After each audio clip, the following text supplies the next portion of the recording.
Helen, you're getting nothing. Mom always said you were the disappointment. Those were the words my sister Victoria spat at me while we stood over our mother's casket. I'm Helen Ramirez, 31 years old, and I had just buried the woman who raised me alone after Dad left when I was 7. But instead of grieving together, my siblings were already dividing up what they thought was theirs. Victoria, my older sister by 3 years, had always been the golden child, the successful lawyer who lived in the fancy Riverside Heights district of our city, Millbrook. Then there was my younger brother Derek, 28, who worked as a financial advisor and thought he knew everything about money because he wore expensive suits and drove a leased BMW. Me? I was just Helen, the middle child who worked as a librarian at Millbrook Community College, lived in a modest apartment in the Eastbrook neighborhood, and apparently, according to my family, had never amounted to much. For the past 6 months, I had been the one taking care of our mother, Elena, during her battle with cancer. Every doctor's appointment, every chemotherapy session, every sleepless night when the pain was too much, that was me. Not Victoria with her important court cases, not Derek with his client meetings, just me, the disappointment. But what my family didn't know, what they couldn't have possibly imagined, was that in less than 24 hours, I would receive a phone call that would change everything. A call from Zurich International Banking Corporation in Switzerland that would reveal a secret so shocking it would make their petty squabbling over Mom's small savings account look absolutely pathetic. If you've ever been treated like you were worth nothing by your own family, if you've ever been called the black sheep while you were the only one actually caring, tell me in the comments below, because this is the story of how I went from being the family disappointment to discovering I was worth more money than they could ever dream of, and how their greed revealed exactly who they really were. The funeral had been held at Willowbrook Memorial Chapel, a modest place that reflected our middle-class upbringing. Mom had been a seamstress her whole life, working at Fairview Textile Factory for 37 years until retirement. She lived in the same small house on Maple Street where we grew up, the house with the faded blue shutters and the garden she tended until she got too sick to bend down and pull weeds. It wasn't much, but it was home, and it was filled with love. At least, it used to be. But even before the funeral service ended, Victoria and Derek were already making plans. I overheard them whispering near the back of the chapel while people were still paying their respects to Mom's memory. Victoria was calculating the value of the house. Derek was talking about liquidating Mom's small retirement account. They had it all figured out, and in their calculations, I was nothing more than a burden to be dealt with. Helen barely contributed anything financially, Victoria had said to Derek, not caring that I was only a few feet away, greeting people who came to pay their respects to Mom. I mean, what could she contribute on a librarian's salary? Derek and I covered most of Mom's medical expenses anyway. That was a lie, but I didn't have the energy to fight them at our mother's funeral. The truth was, I had been the one coordinating with insurance companies, finding the best doctors we could afford, researching treatment options late into the night. I had taken unpaid leave from my job multiple times to be with Mom during her treatments. I had been the one holding her hand when she was scared, the one who knew exactly how she liked her tea when the nausea was bad, the one who read to her when she couldn't sleep. But none of that mattered to Victoria and Derek. All they saw were dollar signs and an opportunity to finally cut the dead weight out of the family equation. Me. But what my family didn't know, what they couldn't have possibly imagined, was that in less than 24 hours, I would receive a phone call that would change everything. A call from Zurich International Banking Corporation in Switzerland that would reveal a secret so shocking it would make their petty squabbling over Mom's small savings account look absolutely pathetic. After the burial service at Restwood Cemetery, we gathered back at Mom's house for the traditional post-funeral meal that our neighbor, Mrs. Chen, had kindly organized. People filled the small living room, sharing memories of Mom, her kindness, her amazing tamales that she made every Christmas, her laugh that could fill up the whole house. But Victoria and Derek weren't interested in memories. They were busy moving through the house like appraisers, mentally cataloging everything they planned to sell.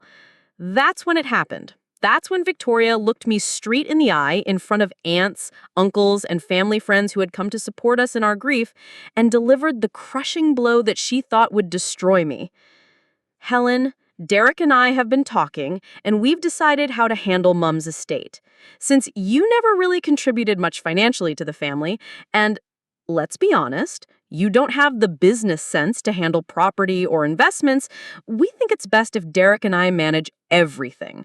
You can have some of Mom's jewelry, maybe a few keepsakes, but the house, the savings account, the car, those need to be handled by people who understand money.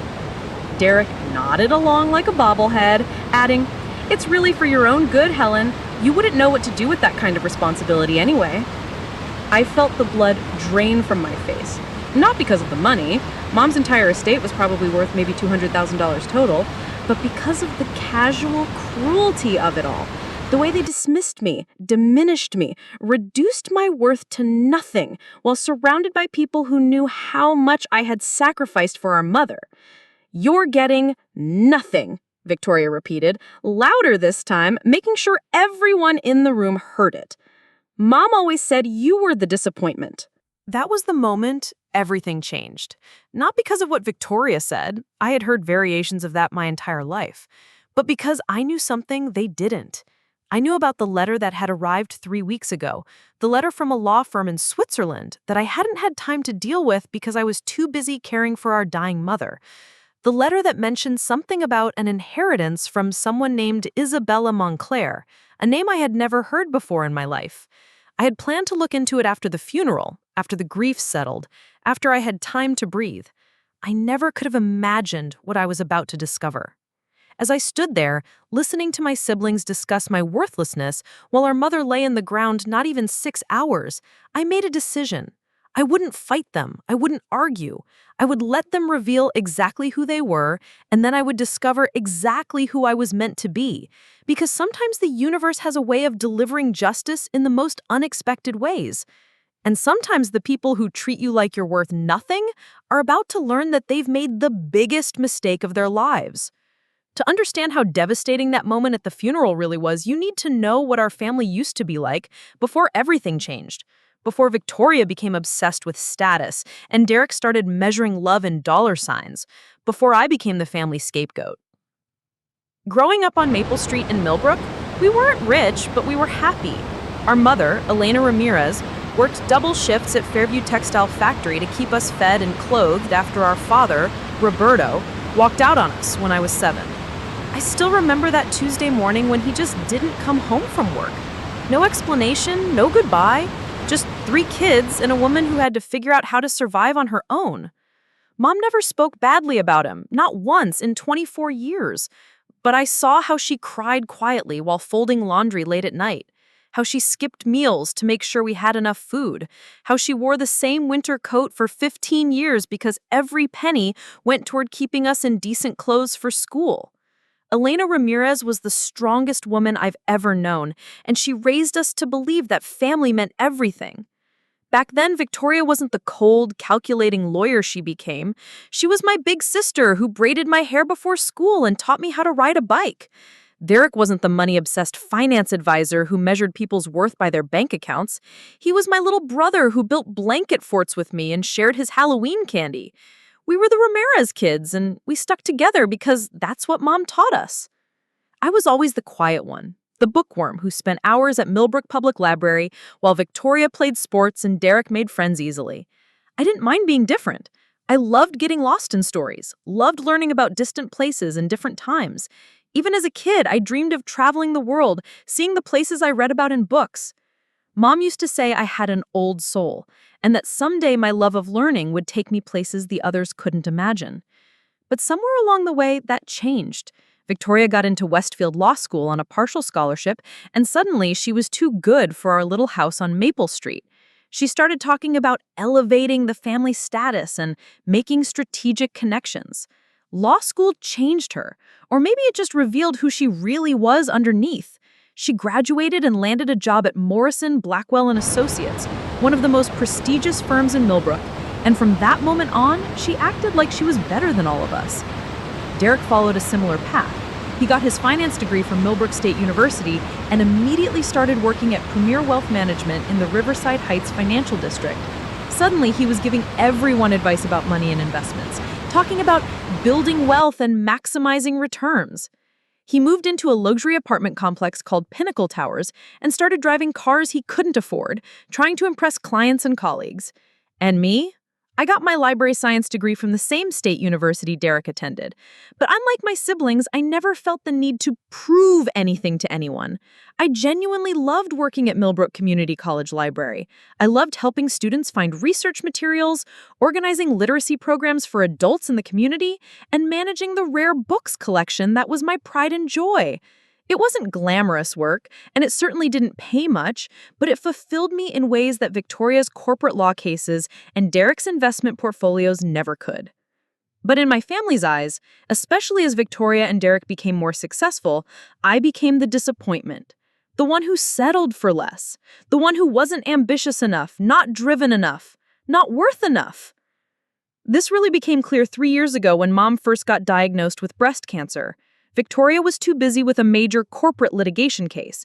Derek was too busy launching some new investment portfolio. But I was there.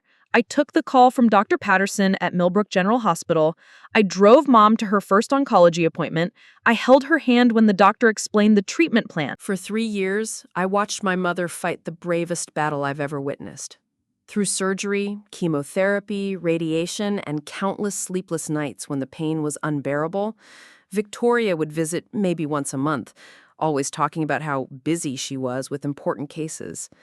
Derek would stop by occasionally, usually to lecture Mom about her medical expenses and suggest she consider less expensive treatment options. But I was there every single day during those final 6 months when Mom could barely get out of bed. I took unpaid leave from the library, drained my small savings account to help with medical bills, and slept on the old couch in Mom's living room so she wouldn't be alone during the worst nights.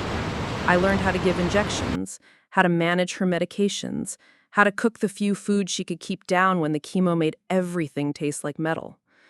I watched my mother's body get weaker, but her spirit never dimmed. Even in her final weeks, she would ask me about the library, about the new books that had come in, about the students I was helping with their research projects. She worried about me, about my future, about whether I'd ever find someone who would appreciate my quiet strength the way she did. "Mija," she told me 2 weeks before she passed, "you have something special inside you, something your brother and sister lost along the way. Don't let anyone make you believe you're not enough, because someday you're going to discover just how much you're really worth." I thought she was just being a loving mother, trying to comfort her daughter who had sacrificed so much. I never imagined her words might be more literal than I could have possibly understood. The night before she died, Mom was more lucid than she'd been in weeks. She grabbed my hand with surprising strength and said something that puzzled me at the time. "Helen, there are things about our family, about your heritage, that I never told you. Letters I kept meaning to explain but never found the right time. Promise me you'll read everything carefully. Promise me you won't let Victoria and Derek's greed make you forget who you really are." I promised, of course, but I thought she was delirious from the pain medication. I thought she was talking about old family photos or maybe some jewelry she wanted me to have. I never imagined she was talking about secrets that would change my entire understanding of my identity, my worth, and my place in the world. As I stood in that funeral home, listening to Victoria and Derek calculate the value of Mom's modest possessions, like vultures picking over a carcass, I remembered that conversation. I remembered the way Mom's eyes had looked so intense, so urgent, as if she was trying to tell me something crucial but ran out of time. I thought about all the nights I had spent caring for her, all the love and sacrifice that apparently meant nothing to my siblings, all the ways they had made me feel small and worthless my entire adult life. What I didn't know was that in less than 24 hours, I would discover that everything I thought I knew about my family, about myself, and about my place in the world was about to be turned completely upside down. The morning after the funeral, I woke up on Mom's couch feeling like I was drowning in silence. The house that had been filled with Elena's laughter, her humming while she cooked, her gentle voice calling out reminders about taking vitamins or wearing a jacket, now felt like a tomb.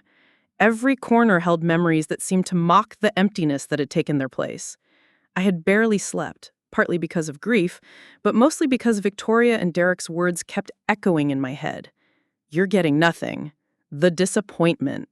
You don't have the business sense.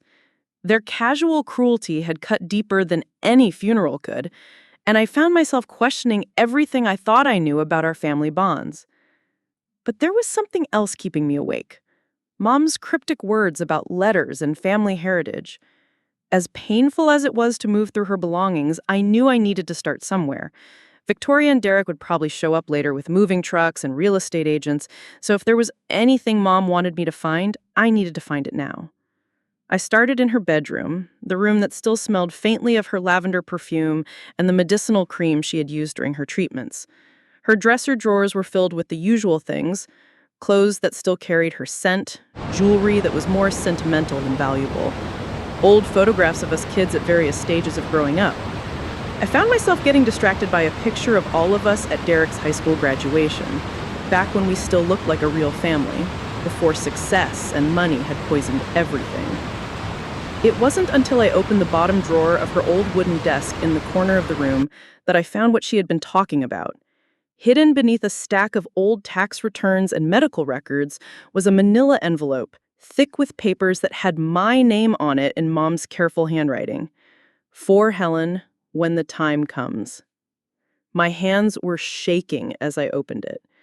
Inside, there were several official-looking documents, some in English, some in what appeared to be French or maybe German.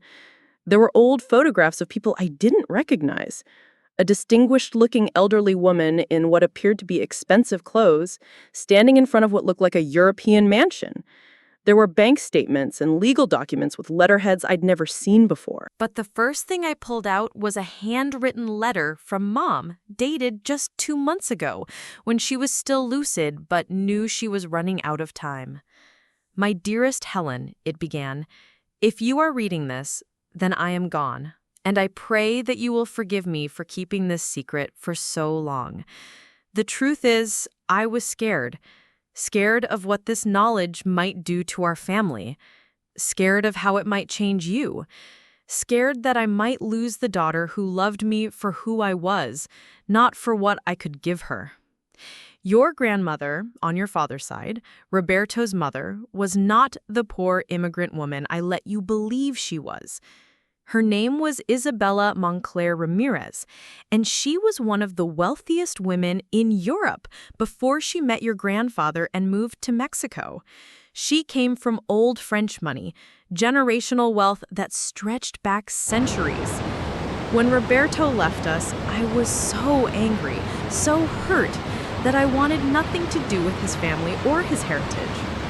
I threw away the letters that came from Switzerland, the attempts by Isabella's estate lawyers to contact you children.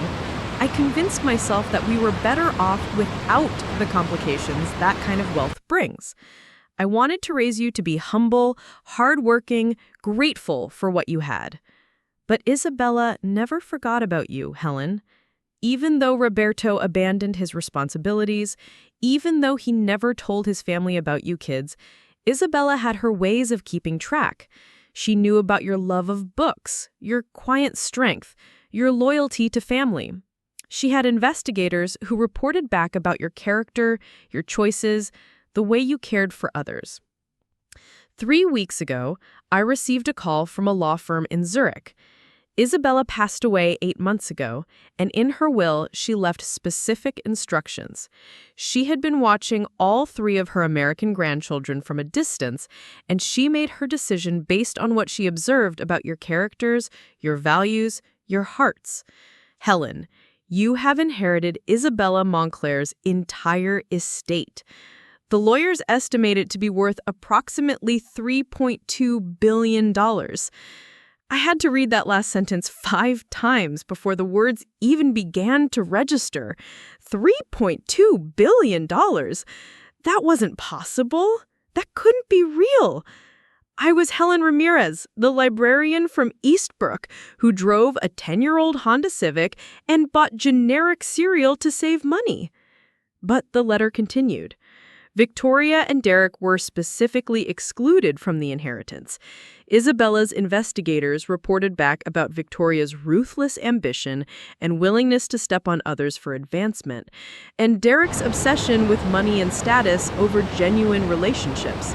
She saw how they treated you, how they treated me during my illness, and she made her decision accordingly. The lawyers have been trying to reach you for weeks, but I asked them to wait until after my passing.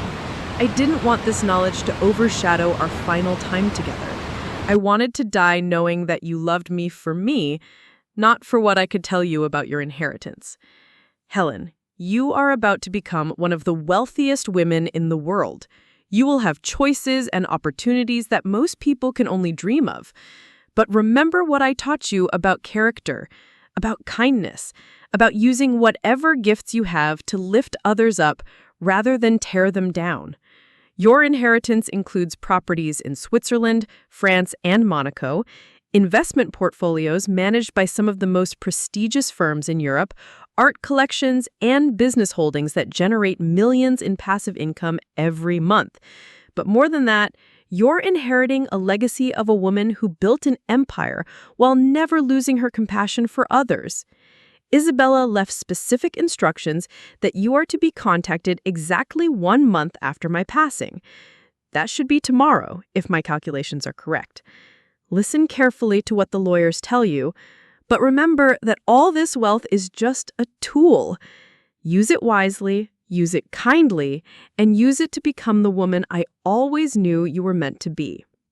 All my love forever, Mom. P.S. There's one more envelope in this package. Don't open it until after you've spoken with the lawyers. Isabella left you a personal message that she wanted you to read only after you understood the full scope of what she's giving you. I sat on Mom's bed holding that letter, reading it over and over, waiting for the words to make sense. Billionaire. Inheritance. $3.2 billion? Isabella Montclair. Switzerland. It felt like reading a fantasy novel, not a letter about my actual life. My phone was buzzing with text messages from Victoria and Derek, probably coordinating their plans to divide up Mom's modest estate, completely oblivious to the fact that I was sitting on information that would change everything. Victoria's latest message read, "Helen, Derek and I will be over this afternoon to start going through Mom's things. We've already contacted a realtor about the house. Don't touch anything valuable until we get there." I almost laughed at the absurdity of it all. Don't touch anything valuable. I was apparently worth more than the GDP of some small countries, and Victoria was worried I might steal Mom's costume jewelry. But the reality of the situation was starting to sink in. In a few hours, according to Mom's letter, I would be getting a phone call that would confirm if this was all real or whether grief had finally driven me completely insane. And if it was real, if Isabella Montclair had really left me billions of dollars, then my siblings were in for the shock of their lives. I thought about how they had treated me at the funeral, how casually they had dismissed my worth, how confidently they had assumed they could just erase me from the family equation. I thought about all the years of feeling like I wasn't good enough, smart enough, successful enough to matter. And for the first time since Mom died, I found myself smiling. Because if this inheritance was real, then Victoria and Derek were about to learn a very expensive lesson about judging people by their bank accounts. They were about to discover that the sister they had written off as worthless was actually worth more money than they could spend in 10 lifetimes. The phone call that would change everything was coming in just a few hours, and I couldn't wait to see the looks on their faces when they realized that their biggest mistake wasn't underestimating my worth. It was revealing exactly who they really were when they thought it didn't matter. I spent the next 2 hours staring at those documents, trying to make sense of what I was seeing. Bank statements from Credit Suisse showing account balances with so many zeros I had to count them twice. Property deeds for estates in places like Gstaad, Cannes, and Monte Carlo. Investment portfolios managed by firms I'd only heard about in movies about wealthy people. Art appraisal documents listing paintings by artists whose names are recognized from textbooks: Monet, Picasso, Renoir. But it was the investigation reports that really made my blood run cold. Thick, manila folders with surveillance photos and detailed behavioral analyses of all three Ramirez siblings, compiled by something called Meridian International Investigations. The photos were recent: Victoria leaving her law firm, Derek at some upscale restaurant, and dozens of me at the library, at the grocery store, visiting mom at the hospital. The report on Victoria was brutal in its clinical precision. Subject demonstrates consistent patterns of manipulation and opportunistic behavior. Observed prioritizing personal advancement over family relationships.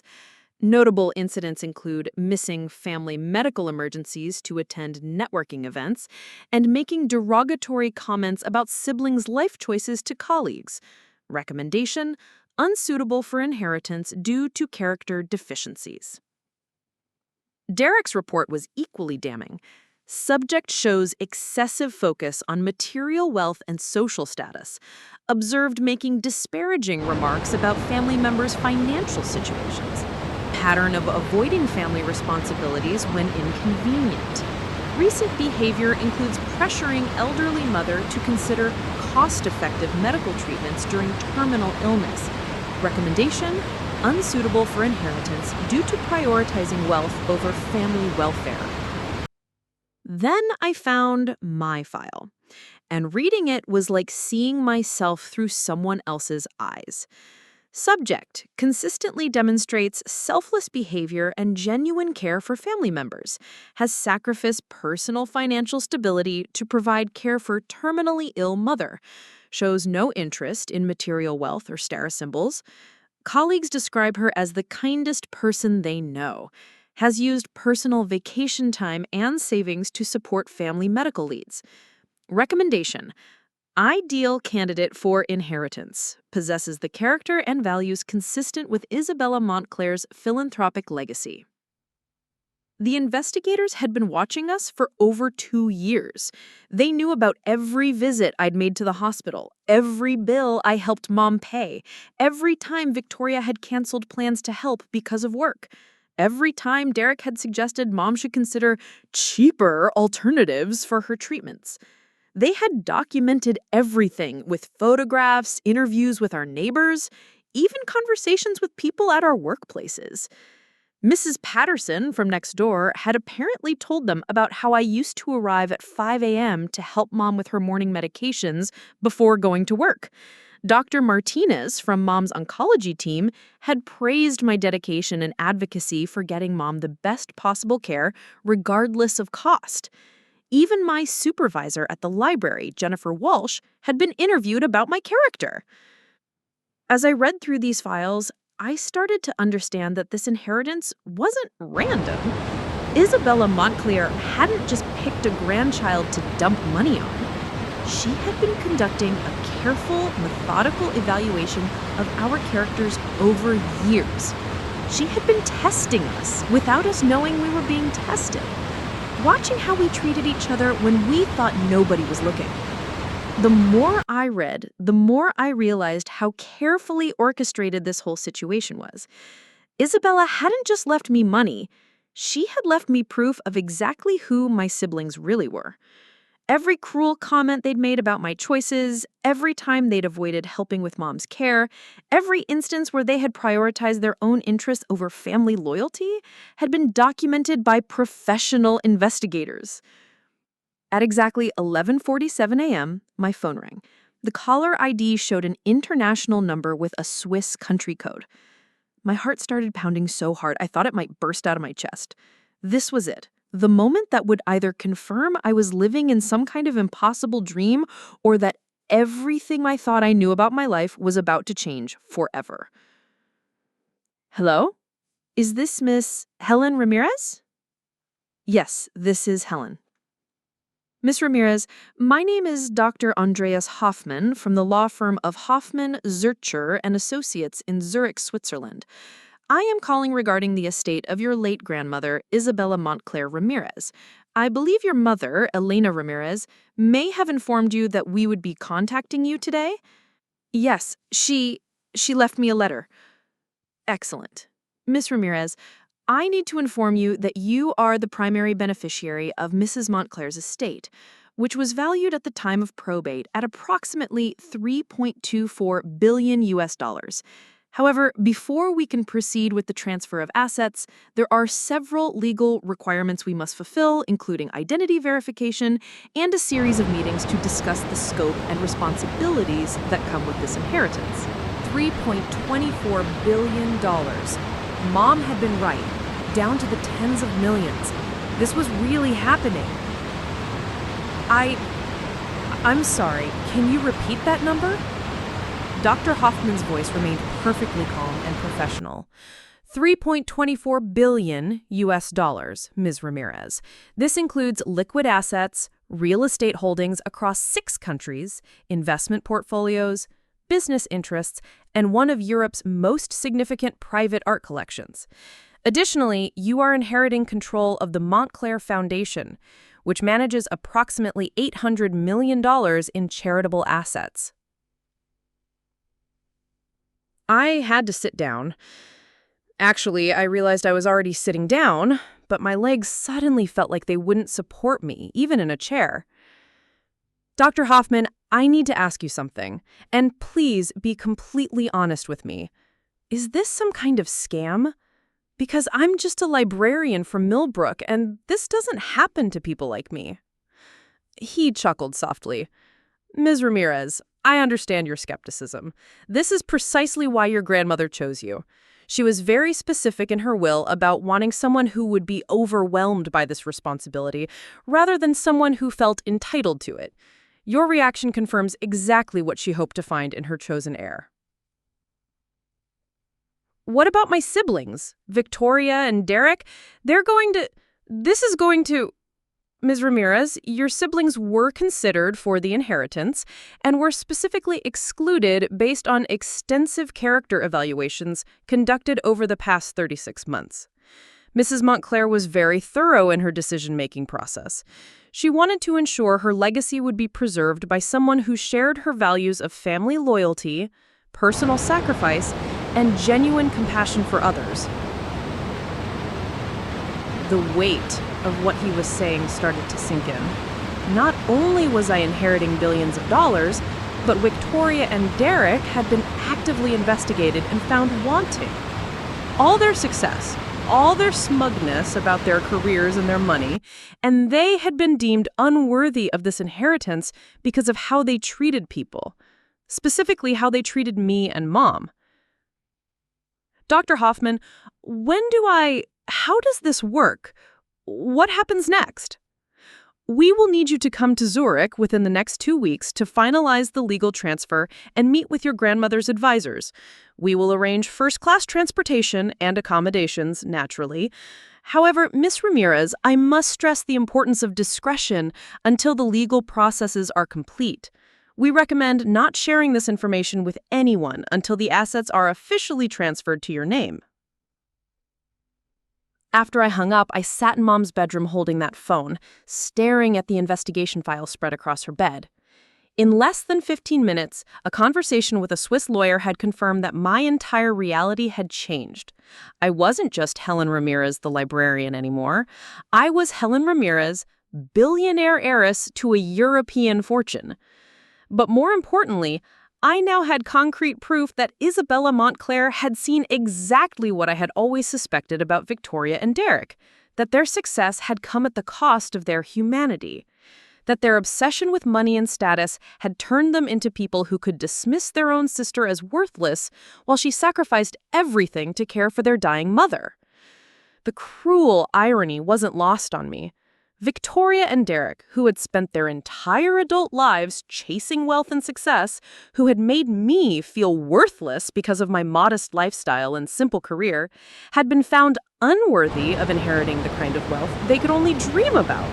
Meanwhile, I, the disappointment, the one with no business sense, the one who wasn't ambitious enough, had been chosen to inherit a fortune that dwarfed anything they would ever earn in their lifetimes. I looked at my phone and saw 3 new text messages from Victoria. Helen, we'll be there in 2 hours. Have everything ready for us to review. Derek found a buyer who might be interested in the house as is. Remember, don't touch anything valuable until we get there. I smiled as I typed back a simple response. See you soon. They had no idea what was coming. They thought they were arriving to claim their modest inheritance and finally get rid of the sister who had always been in their way. Instead, they were about to discover that the sister they dismissed as worthless was actually worth more money than they could comprehend, and that their years of cruel treatment had cost them the opportunity of several lifetimes. Justice, it seemed, had a sense of humor, and it was about to be very, very expensive for Victoria and Derek. Victoria and Derek arrived at exactly 2 p.m., just as they had promised. But they didn't come alone. Victoria brought her assistant, a sharp-looking woman named Rebecca, who carried a briefcase and wore the kind of expensive suit that screamed, "billable hours." Derek had brought his business partner, Marcus Sterling, a slick-talking investment advisor who kept checking his Rolex and making comments about maximizing asset potential. The moment they walked in through my mom's front door, everything changed. The house that had been my refuge for the past 24 hours suddenly felt like hostile territory. Victoria immediately started directing Rebecca to photograph different rooms for insurance purposes, while Derek and Marcus began walking through the house with clipboards, apparently cataloging everything they saw. "Helen, we need to talk," Victoria announced without even bothering to say hello. She had changed out of her funeral clothes into a sharp business suit, as if she was preparing for a corporate takeover rather than dealing with her mother's modest belongings. "We've done some preliminary research on Mom's assets, and there are some complications we need to address immediately." Derek nodded along, consulting his clipboard like he was conducting a board meeting. The house has some equity issues, and there are outstanding medical bills that are going to eat into the estate more than we initially calculated. We need to move fast if we're going to salvage anything meaningful from this situation. I watched them transform Mom's living room into a makeshift war room, spreading papers across her coffee table, the same table where she used to do crossword puzzles and where we'd played board games as kids. Rebecca was taking photos of Mom's antique china cabinet while making notes about estimated retail value. Marcus was examining the furniture like he was appraising it for an auction house. "Helen, sit down," Victoria commanded, pointing to Mom's old recliner like she owned the place. "We need to discuss your future, and frankly, some of the decisions you've been making recently have us concerned about your judgment." "My judgment?" I asked, genuinely confused about what she could possibly be referring to. Derek jumped in, his voice taking on that condescending tone he'd perfected in business school. "Helen, you quit your job to take care of Mom. You drained your savings account. You have no retirement fund, no investments, no financial security whatsoever. Mom's gone now, and you need to face reality about your situation." Victoria opened her briefcase and pulled out a folder thick with documents. "We've taken the liberty of consulting with our financial advisors and our lawyers about the best way to handle this transition. The truth is, Helen, you're not equipped to manage any significant assets, and frankly, your recent choices prove that you don't understand the value of money." "What are you talking about?" I asked, though I was starting to get a sick feeling about where this conversation was heading. "You spent thousands of dollars on experimental treatments for Mom that weren't covered by insurance," Derek said, reading from his clipboard like he was presenting evidence in court. You took unpaid leave multiple times, which cost you career advancement opportunities. You've been living paycheck to paycheck for years, while Victoria and I have been building wealth and establishing ourselves professionally. Rebecca chimed in from across the room, where she was photographing Mom's bookshelf. The financial records show a pattern of poor decision-making when it comes to money management. From a legal standpoint, that's going to be relevant when we petition the court. Petition the court? For what? I demanded. Victoria's smile was cold and calculated. Helen, we're going to petition for guardianship of your portion of the inheritance. We think it's in your best interest, given your history of financial instability and your obvious inability to make sound economic decisions. The room went silent, except for the sound of Marcus tapping numbers into his calculator. I felt like I'd been punched in the stomach. They weren't just trying to exclude me from the inheritance, they were trying to have me declared legally incompetent to manage my own finances. "You can't be serious," I whispered. Derek sat down across from me, his expression a mask of fake concern. "Helen, look at your life objectively. You're 31 years old with no savings, no career prospects, and no understanding of how to manage money. If Mom left you anything significant, you'd probably lose it all within a year. We're trying to protect you from yourself." Victoria pulled out more documents. "We've already spoken with Dr. Patricia Morrison, a forensic psychologist who specializes in financial competency evaluations. She's prepared to testify that your recent behavior shows signs of impaired judgment, particularly your obsessive focus on Mom's medical care at the expense of your own financial stability." My obsessive focus? I stood up, anger finally overriding my shock. "You mean taking care of our dying mother?" "You have to understand how this looks from the outside," Derek said, his voice dripping with fake sympathy. "You isolated yourself, you made irrational financial decisions, you withdrew from normal social interactions. These are textbook signs of someone who isn't capable of managing complex financial responsibilities." Marcus looked up from his calculator. "The medical bills alone show a pattern of throwing money at problems without considering the long-term consequences. No rational person would have spent that much on treatments that weren't guaranteed to work."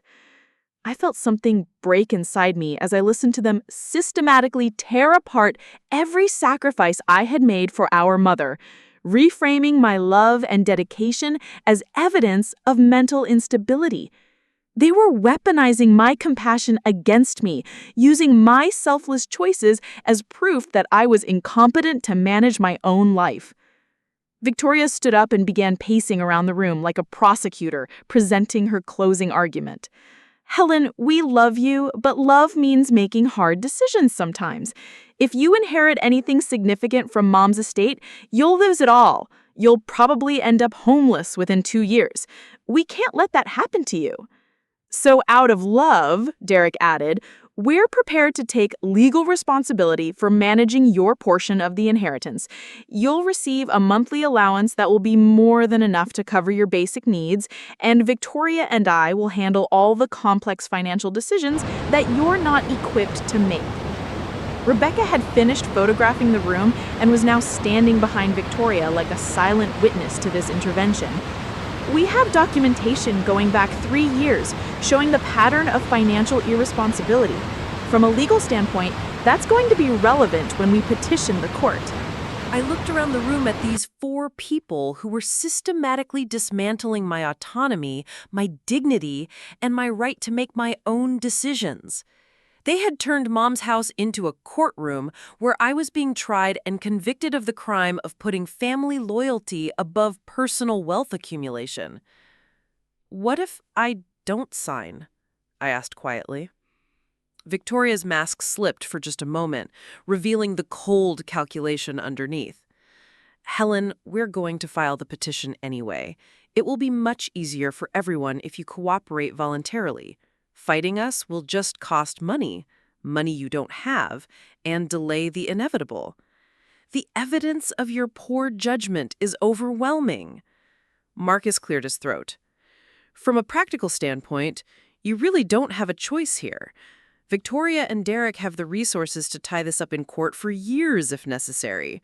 You can't afford to fight them, and they have the documentation to support their case. Derek leaned forward, putting on his most concerned brother expression. Helen, please don't make this harder than it has to be. We're trying to help you. In 5 years, when you're living comfortably on the allowance we provide, you'll thank us for protecting you from your own impulses. As I sat there listening to them explain why I was too incompetent to manage my own inheritance, I thought about the documents hidden in Mom's bedroom. The investigation files that proved these people had been evaluated and found morally bankrupt. The bank statements showing billions of dollars that they had no idea existed. The phone call from Switzerland that had already confirmed I was the sole heir to a fortune that would make their petty power games look pathetic. They thought they were so smart, so sophisticated, so much better than their naive little sister who had wasted her life caring for people instead of accumulating wealth.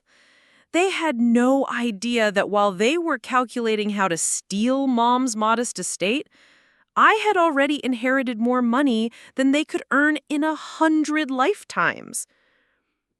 So what happens now? I asked, trying to keep my voice steady. Victoria smiled triumphantly. Now you sign the papers, we file the petition, and we start the process of setting up a trust fund that will take care of you properly.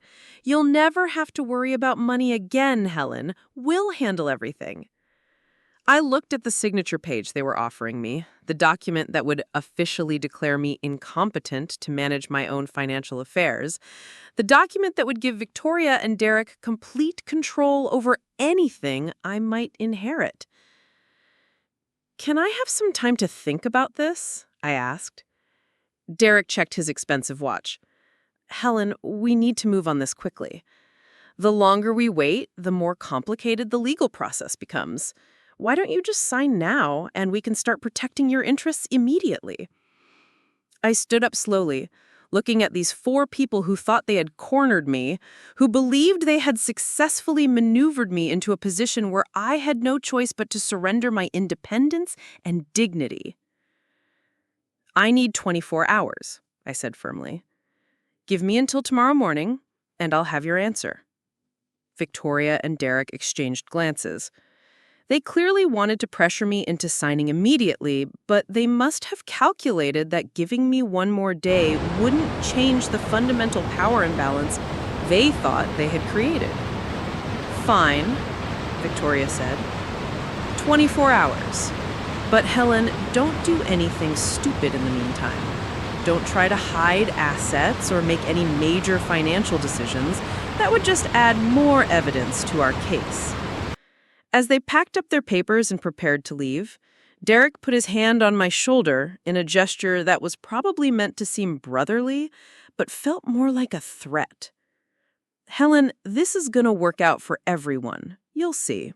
Sometimes the people who love you have to make the hard decisions when you can't make them for yourself. After they left, I sat alone in Mom's living room, surrounded by the evidence of their systematic assault on my dignity and autonomy. They had spent 2 hours methodically destroying my character, questioning my judgment, and preparing to have me legally declared incompetent to manage my own life. What they didn't know was that tomorrow morning, I would give them an answer they never saw coming, an answer that would expose just how spectacularly wrong they had been about everything. That evening, my phone started buzzing with messages from people I hadn't heard from in months. Apparently, Victoria and Derek had wasted no time spreading their version of events throughout our extended family and social circles. The narrative they were crafting was sophisticated, calculated, and absolutely devastating to my reputation. The first call came from my Aunt Rosa, Mom's sister, who lived in Phoenix and only visited for major holidays. Helen, mija, Derek called me and told me about your situation. I'm so worried about you. He said you've been making some very concerning decisions lately. What kind of decisions? I asked, though I had a sinking feeling I already knew what Derek had told her. "Well, honey, he said you quit your job without having another one lined up, and that you've been spending money you don't have on treatments that the doctor said wouldn't work. He's concerned that you might be having some kind of breakdown after losing your mother." I could hear the genuine worry in Aunt Rosa's voice, which made it even more painful to realize how effectively my siblings were manipulating the people who cared about me. They weren't just trying to steal my inheritance. They were systematically destroying my credibility with anyone who might support me. Aunt Rosa, I took care of Mom during her final months. I used my savings to help with her medical care because I loved her. That's not a breakdown. That's what family does for each other. Of course, sweetie, but Derek explained that there are better ways to handle these situations. He showed me some numbers, and Helen, you spent almost $40,000 on experimental treatments that weren't covered by insurance. That's not sustainable, especially when you weren't working full-time. $40,000. Derek had calculated exactly how much I'd spent on Mom's care and was using it as evidence of my financial irresponsibility. He was turning my greatest act of love into proof that I couldn't be trusted with money. The next call came from my cousin Patricia, who worked as a nurse at Millbrook General Hospital. "Helen, I heard about what's been going on, and I wanted you to know that Victoria came by the hospital today to talk to some of the staff who worked with your mom." "She did what?" "She was asking questions about your behavior during your mom's treatment. Specifically, she wanted to know if anyone had noticed signs of emotional instability or poor judgment in your decision-making. She said she was concerned about your mental health and wanted to make sure you got the help you needed." I felt sick. Victoria was conducting her own investigation, building a case against me by talking to medical professionals who had witnessed my dedication to Mom's care.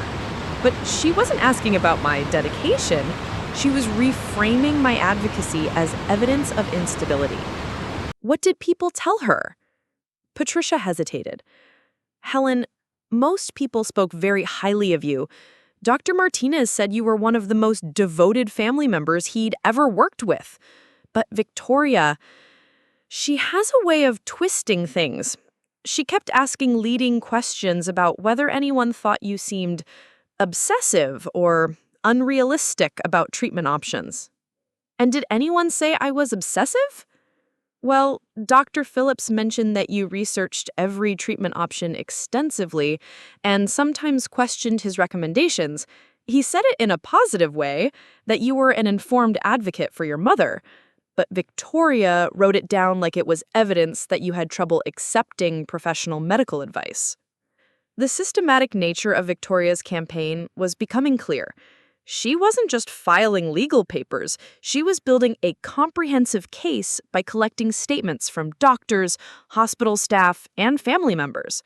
Every conversation I'd had, every decision I'd made, every moment of grief or advocacy was being recontextualized as proof of my incompetence. My phone rang again. This time it was Jennifer Walsh, my supervisor at the library. "Helen, I'm so sorry to bother you during this difficult time, but I had a very strange visit today from a woman named Rebecca, who said she was representing your family. She was asking questions about your job performance and your mental state over the past year." "What kind of questions?" "She wanted to know about your attendance record, whether you'd seemed distracted or emotionally unstable, whether your work quality had declined. She also asked about the decision to take unpaid leave and whether the library administration had any concerns about your judgment or reliability." I realized that Rebecca, Victoria's assistant, was conducting a full background investigation into my professional life. They were leaving no stone unturned in their effort to portray me as someone who couldn't function in normal society, let alone manage significant assets. "Jennifer, what did you tell her?" "I told her the truth, that you're one of our most dedicated employees, that you took leave to care for your dying mother, and that we held your position for you because we respect your character and your commitment to family. But Helen, she kept pressing for negative information. She seemed disappointed when I couldn't provide any evidence of poor performance or mental instability. The phone calls continued throughout the evening. Derek had contacted my former college professors, asking about my academic performance and whether they'd noticed any signs of unrealistic thinking or poor judgment. Victoria had reached out to neighbors, asking about my behavior during Mom's illness and whether they had observed anything concerning about my mental state. Most disturbing was the call from Mrs. Chen, our elderly neighbor, who had been like a second mother to us kids. "Helen, dear, I don't know how to tell you this, but Derek came by this afternoon with some very serious questions. He asked me if I'd noticed any changes in your behavior over the past year, specifically whether I'd seemed paranoid or delusional about your mother's condition." Delusional? He wanted to know if I'd ever talked about conspiracy theories regarding your mother's medical care, or if I'd seemed to believe that doctors were deliberately withholding treatments. He also asked if I'd ever seen you talking to yourself, or displaying signs of what he called detachment from reality. The cruelty of it took my breath away. Derek was trying to get our 78-year-old neighbor to testify that I was mentally ill. He was weaponizing Mrs. Chen's genuine concern for me, trying to get her to reinterpret normal grief behaviors as evidence of psychosis. "Mrs. Chen, you know I would never—" Of course I know that, Mija. I told him he was being ridiculous. But Helen, he seemed very determined to find something wrong with you. He kept pushing, asking if I'd ever seen you crying excessively or talking about feeling hopeless. It made me very uncomfortable. By 9 p.m., I had received calls from 12 different people who had been contacted by Victoria, Derek, or their representatives. Teachers from my high school, coworkers from previous jobs, even the librarian who had supervised my graduate internship. They were conducting a full-scale character assassination campaign, reaching back years into my past to find anyone who might provide evidence of mental instability or poor judgment. But what became clear from these conversations was that their investigation was backfiring. Every person they contacted had positive things to say about my character, my judgment, and my dedication to family. Dr. Martinez had praised my advocacy for Mom's care. Jennifer had emphasized my professional reliability. Mrs. Chen had described me as the most loving daughter she'd ever known. Victoria and Derek were so convinced that I was incompetent, so certain that my lifestyle choices proved I was incapable of managing my own affairs, that they couldn't see what everyone else saw clearly, that my sacrifices for Mom had been acts of love, not evidence of mental illness. The final call of the evening came from someone unexpected. Marcus Sterling, Derek's business partner. "Helen, I hope you don't mind me calling directly, but I wanted to have a private conversation with you about tomorrow's meeting." "What about it?"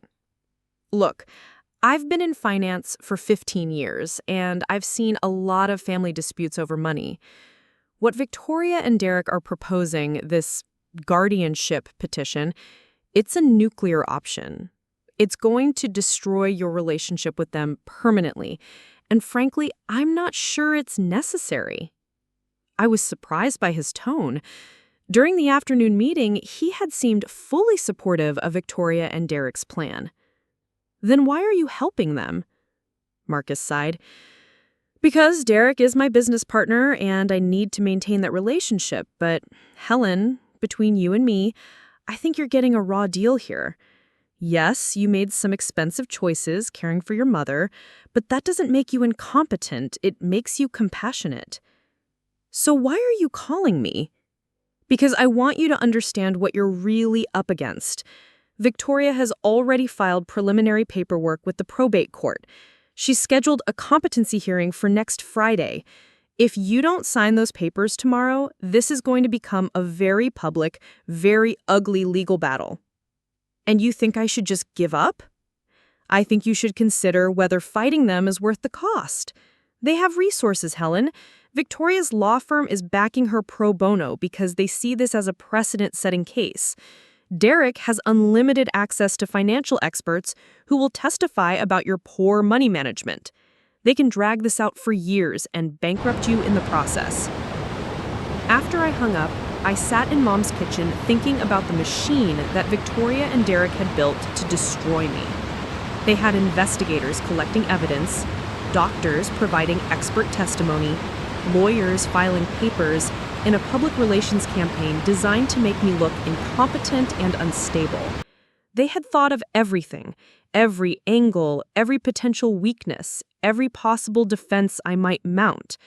They had created an overwhelming case that would be almost impossible to fight with the resources they thought I had.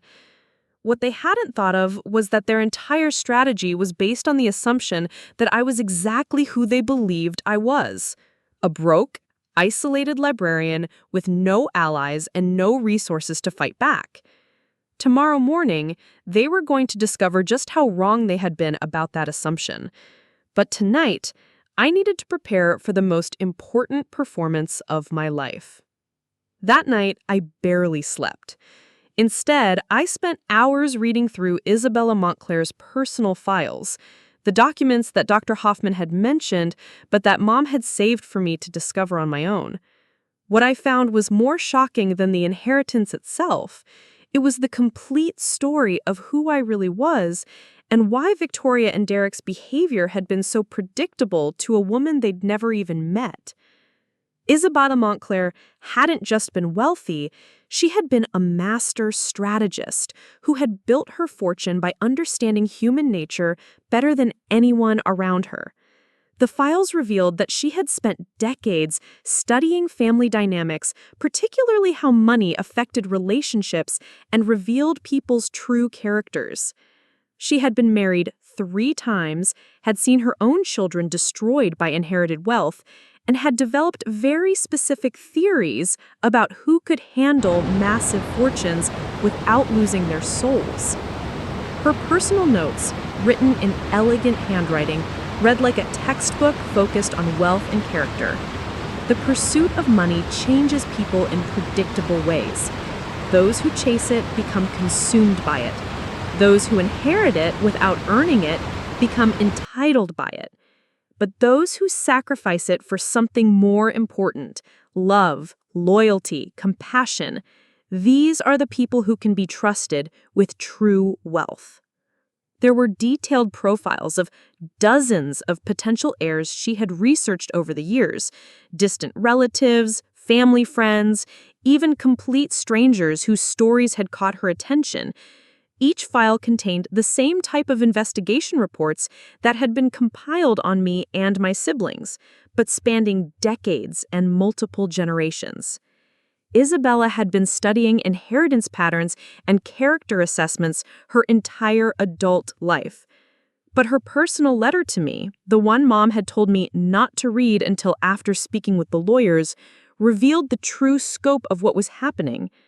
The letter was dated just 6 months before her death. My dear Helen, if you are reading this, then you have already spoken with my attorneys and learned about your inheritance. But there is something more you need to understand about why I chose you and why I excluded your siblings so decisively. For the past 4 years, I have been conducting the most comprehensive character study of my life. Your father, Roberto, was my son. Not just my stepson, but my biological child from my first marriage. When he abandoned you and your mother, I was devastated, but I was also curious. What kind of people would his children become without the influence of wealth and privilege? I hired Meridian International Investigations, not just to watch you, but to conduct a long-term social experiment. I wanted to see how 3 siblings, raised by the same mother, in the same circumstances, would develop different relationships with money, family, and moral responsibility. Victoria's transformation into a ruthless attorney who prioritizes career advancement over family loyalty was predictable but still disappointing. The investigation reports show a clear pattern. Every decision she makes is calculated for maximum personal benefit. She chose law not because she believed in justice, but because she craved power and status. She chose her husband based on his connections and earning potential. She chose to distance herself from your family's modest circumstances because she was embarrassed by them. Derek's evolution into a money-obsessed financial advisor was equally predictable. His entire identity is built around the appearance of wealth and success.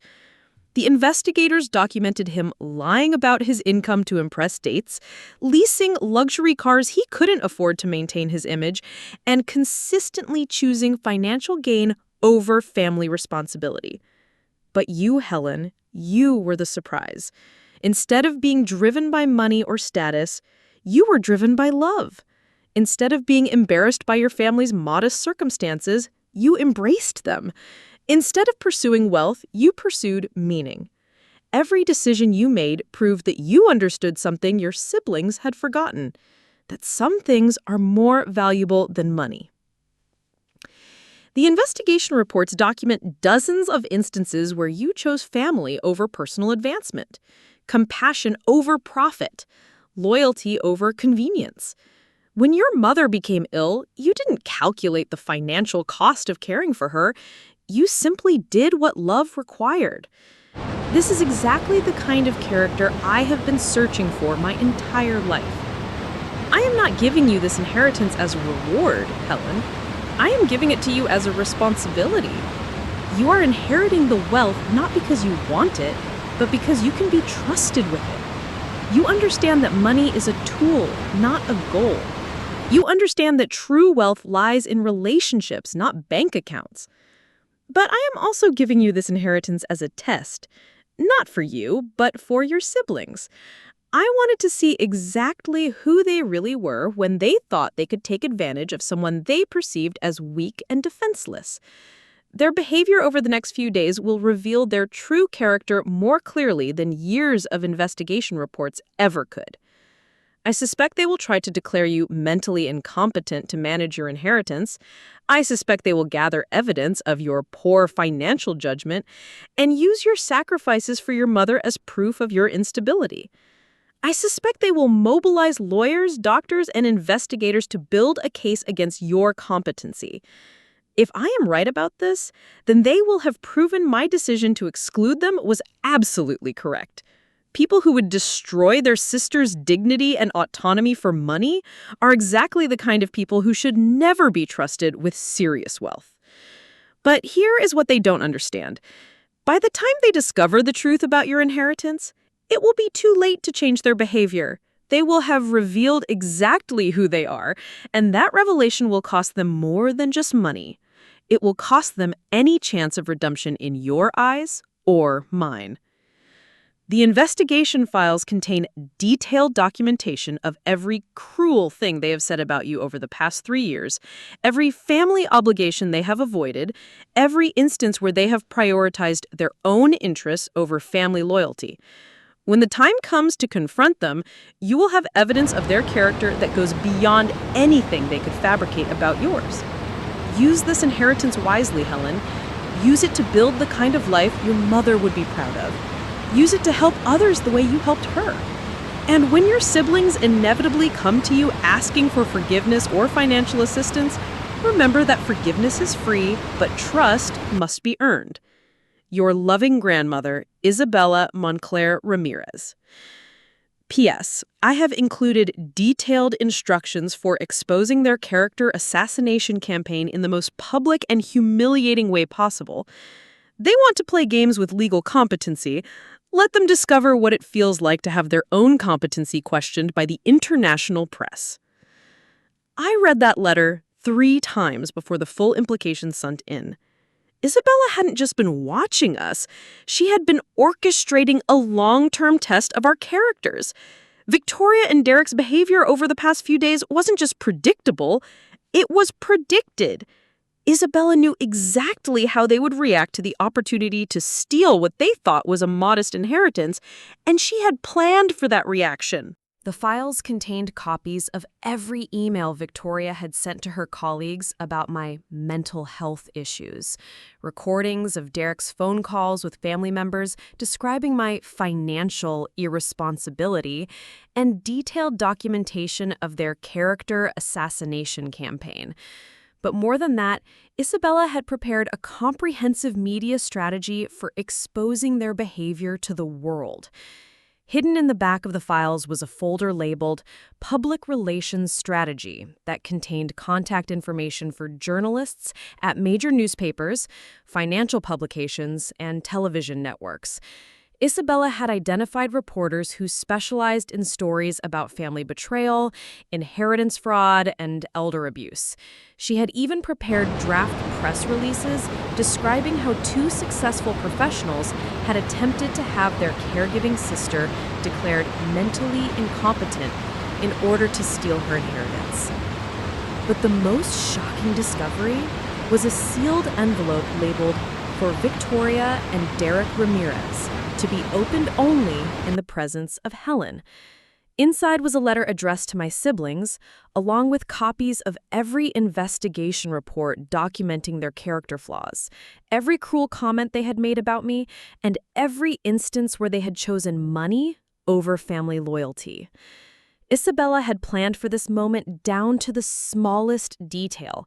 She had predicted their behavior, documented their cruelty, and prepared the perfect revenge. Tomorrow morning, when I met with Victoria and Derek to give them my answer about signing their competency papers, I wouldn't just be rejecting their false narrative about my mental health. I would be revealing the truth about who they really were. I looked at the clock on Mom's kitchen wall. It was 3:47 a.m., and in a few hours, Victoria and Derek would arrive expecting to collect my signature on documents that would destroy my autonomy and give them control over what they thought was a modest inheritance.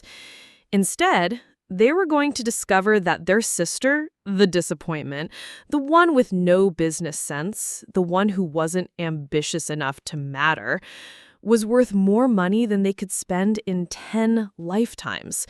And they were going to learn that their grandmother had been watching every cruel thing they had done, documenting every selfish choice they had made, and preparing the perfect punishment for their betrayal.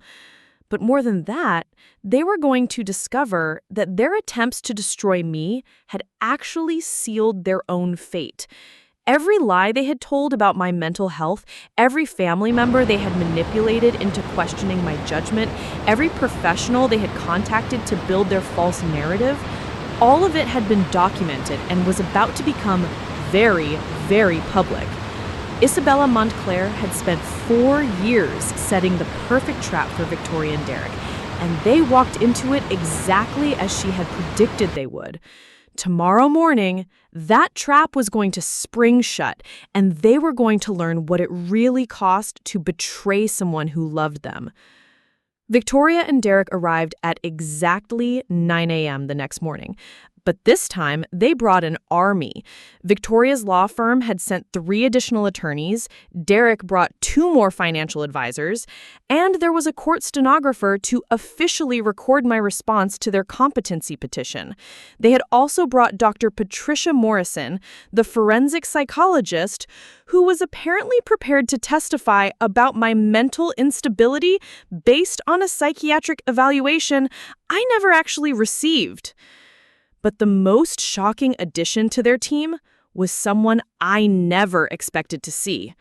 Roberto Ramirez, our father who had abandoned us 24 years ago. He walked into Mom's living room like he belonged there, wearing an expensive suit and looking like he never missed a meal or lost a night's sleep over the family he'd deserted. "Hello, Helen," he said, as casually as if he'd seen me last week instead of before I turned 8 years old. "I'm sorry about your mother. Elena was a good woman." I stared at him in complete shock. "What are you doing here?" Victoria stepped forward with a triumphant smile. Helen, we thought it was important for our father to be present for this intervention. He's been following your situation, and he's very concerned about your mental health and your ability to make rational decisions. Derek nodded along eagerly. Dad has legal standing as your biological father to petition for guardianship if necessary. We thought it would be better if this stayed within the immediate family rather than involving the courts, but if you won't sign the papers voluntarily. The implications hit me like a physical blow. They had somehow tracked down our deadbeat father and convinced him to support their guardianship petition. Roberto, who walked out on us when we needed him the most, was now ready to legally declare me incompetent so they could steal what they thought was my inheritance.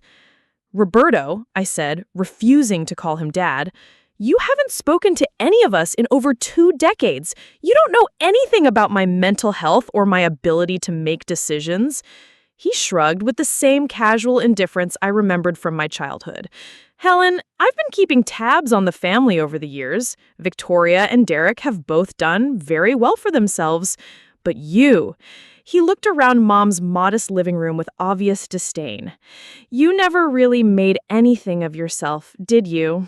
Still working out that library, still living paycheck to paycheck, still making emotional decisions instead of practical ones. Dr. Morrison opened her briefcase and pulled out a thick folder. Helen, I've compiled a comprehensive psychological profile based on interviews with your family members, colleagues, and medical professionals. The pattern that emerges is quite concerning. You've never even met me, I pointed out. Direct evaluation isn't always necessary for competency assessments, she replied smoothly. Your behavior patterns over the past year show clear signs of depression, anxiety, social isolation, and, most importantly, impaired judgment regarding financial matters. The $40,000 you spent on futile medical treatments for your mother demonstrates a disconnect from financial reality that would be dangerous if applied to managing significant assets. One of Victoria's attorneys, a sharp-faced woman named Catherine Walsh, stepped forward with a clipboard full of papers. Helen, we've prepared everything to make this as painless as possible. The guardianship arrangement we're proposing will ensure you're comfortable and secure for the rest of your life. You'll receive a monthly allowance of $3,000, which is actually more than your current income, and all major financial decisions will be handled by a committee consisting of Victoria, Derek, and your father. $3,000? I asked. For managing what assets? Derek consulted his paperwork. Based on our analysis of Mom's estate, after paying off her medical debts and final expenses, there should be approximately $180,000 remaining. Properly invested, that could generate enough income to support you indefinitely, as long as it's managed by people who understand financial planning. Victoria leaned forward. Helen, you have to understand that this is actually generous. Technically, as your legal guardians, we wouldn't be required to give you any allowance at all. The $3,000 a month represents our genuine care for your well-being.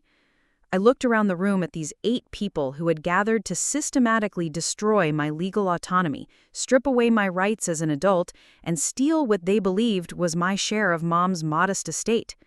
Roberto sat there nodding along to everything, apparently completely comfortable with betraying the daughter he'd abandoned decades ago. What if I refused to sign? I asked quietly. Catherine Walsh smiled coldly.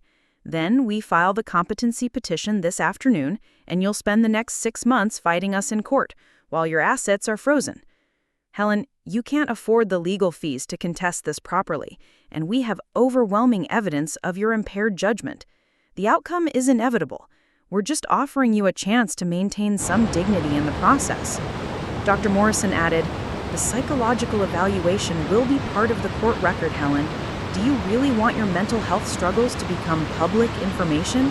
Your employer, your friends, your community, everyone will know that you were declared legally incompetent to manage your own affairs. Derek's business partner, Marcus, spoke up from the corner where he'd been quietly observing. Helen, I tried to warn you yesterday about what you were up against. These people have unlimited resources and they're not going to stop. Sign the papers, take the monthly allowance, and move on with your life. Roberto cleared his throat and looked at me with what I suppose was meant to be paternal concern. Helen, you always were the most stubborn of my children, but this isn't the time to be prideful. Victoria and Derek have worked hard to build successful lives, and they're offering to take care of you despite your poor choices. Don't throw away this opportunity because of false pride.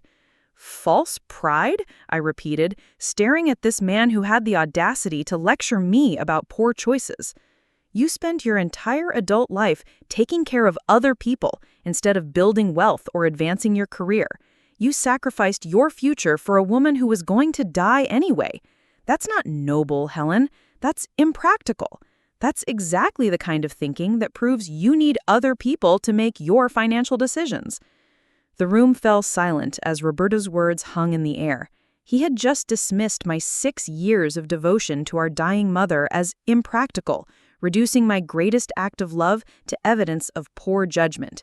The man who had abandoned his family was lecturing me about responsibility and practical decision-making.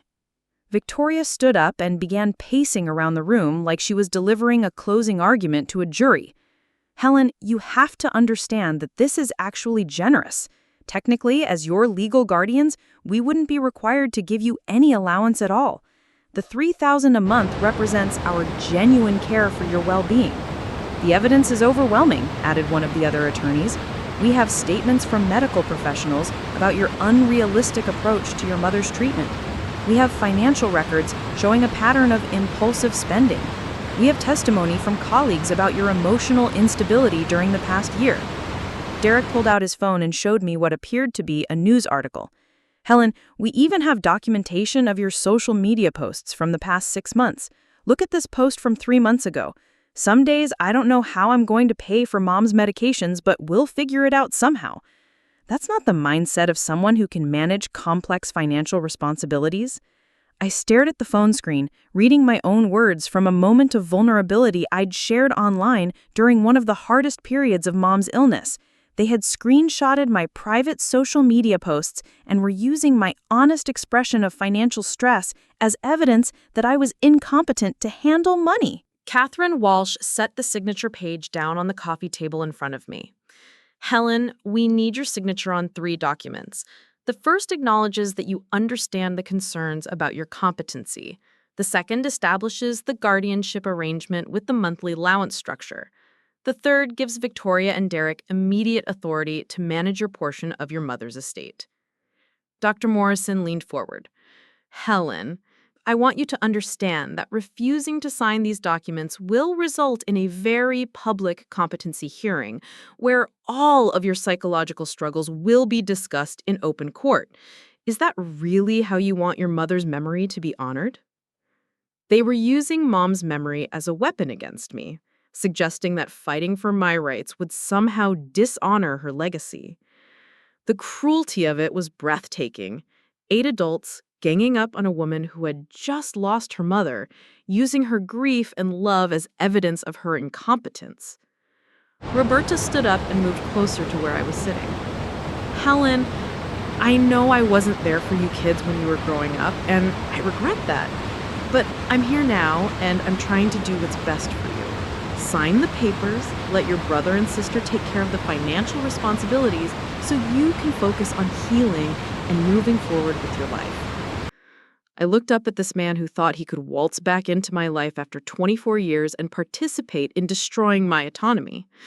I looked around the room at all these people who had gathered to witness what they believed would be my surrender, my acknowledgement that I was too broken and incompetent to manage my own life. They had no idea what was coming. They had no idea that while they were calculating how to divide up Mom's $180,000 estate, I was sitting on documentation of a $3.24 billion inheritance that had already been legally transferred to my name. They had no idea that every cruel word they had spoken, every manipulation they had attempted, every lie they had spread about my mental health had been predicted and documented by a woman who had spent 4 years studying their characters. But most of all, they had no idea that in about 30 minutes, Dr. Andreas Hoffman from Zurich International Banking Corporation would be calling to confirm my travel arrangements for finalizing the largest inheritance transfer in Swiss banking history.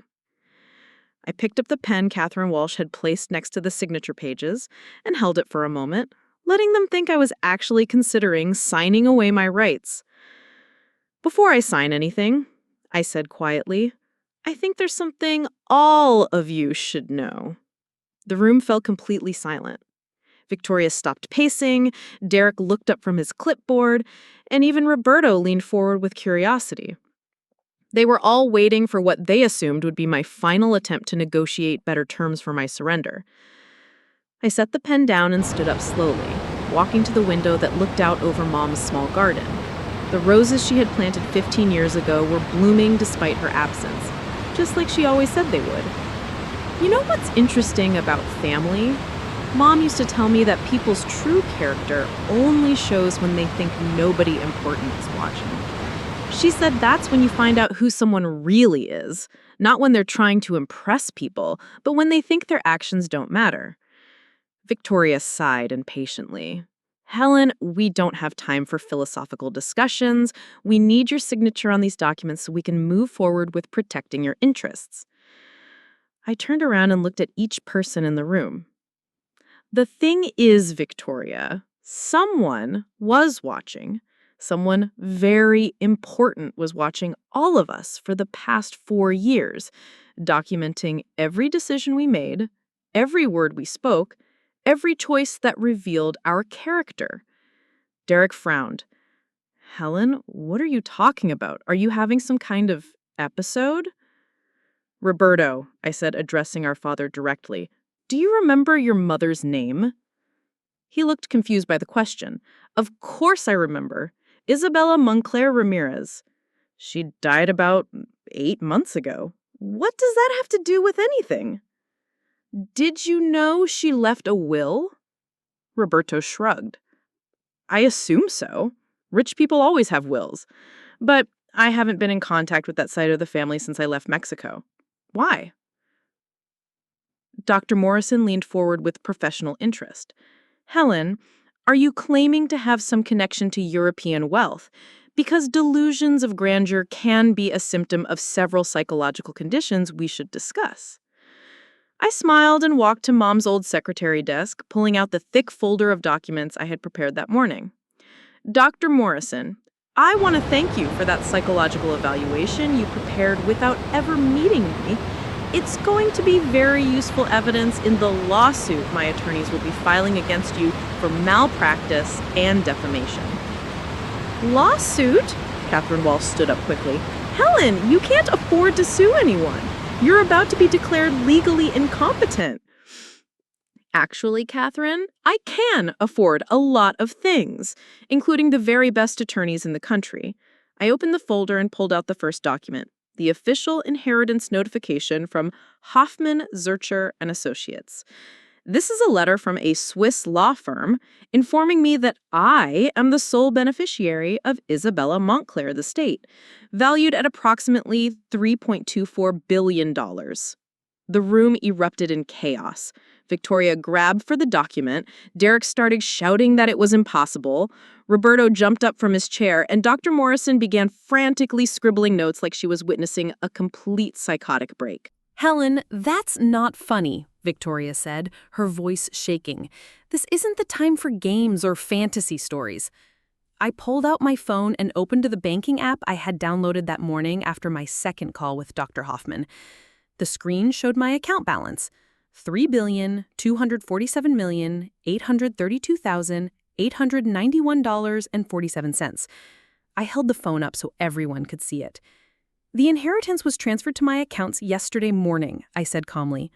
"While you were all conducting your character assassination campaign and building your case for declaring me incompetent, I officially became one of the wealthiest women in the world." Derek snatched the phone from my hand, staring at the screen with his mouth hanging open. This can't be real. This has to be some kind of fake app or something." "Call the bank," I suggested.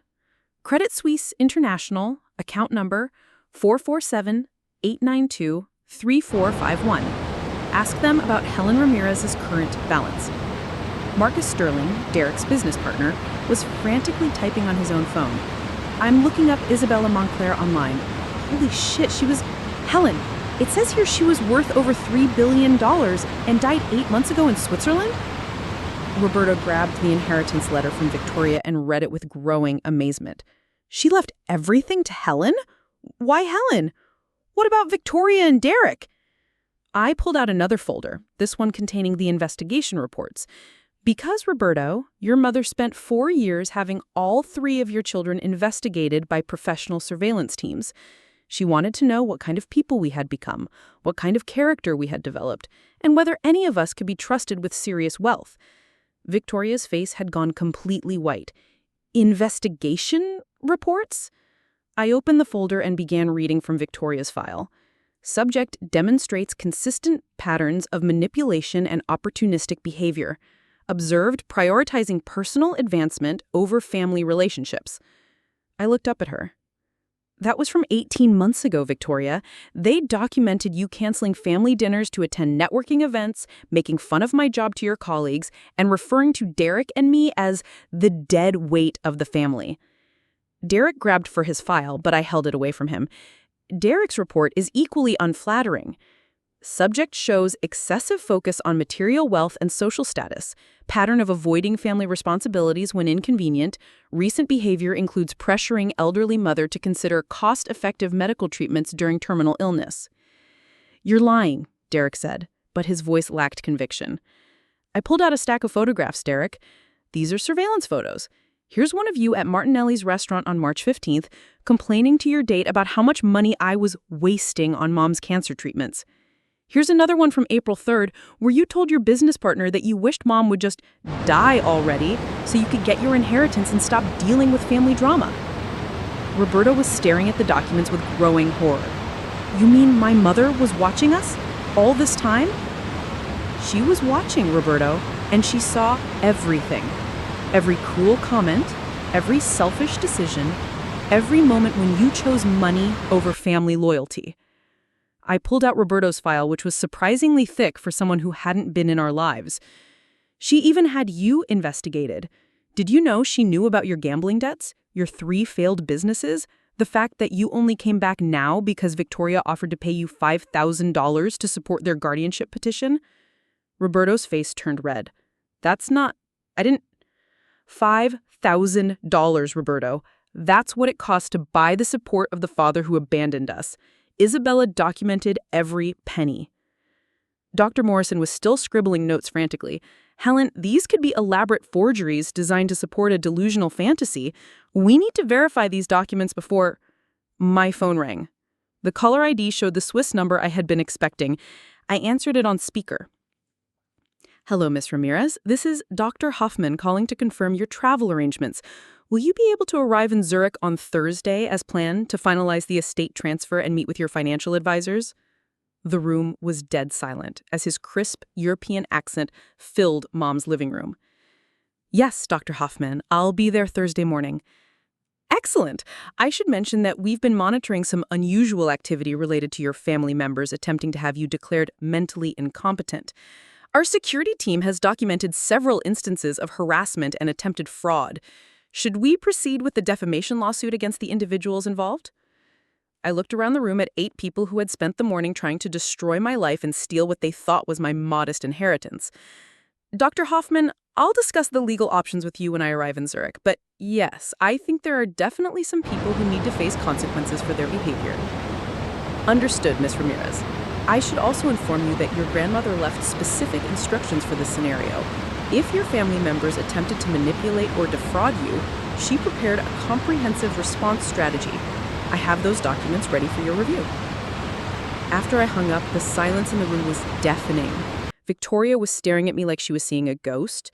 Derek was still holding my phone, staring at the balance with billions of dollars displayed on the screen. Roberto had collapsed into Mom's old recliner like his legs couldn't support him anymore. Catherine Walsh was the first to recover. Helen, I think there may have been some misunderstanding about the nature of our visit today. Perhaps we should reschedule this meeting for another time. Oh, I think the meeting should continue exactly as planned, I said, sitting back down across from them. After all, you brought a stenographer to record my responses. I'd hate for her to miss the best part. I pulled out the final folder. Isabella's prepared response strategy for this exact scenario.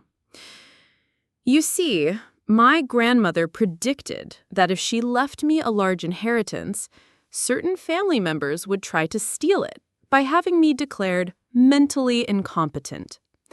She prepared a very detailed plan for what should happen to people who were cruel enough to attack a grieving woman's mental health in order to commit fraud. Victoria found her voice. Helen, we're family. We can work this out. We were just concerned about your well-being.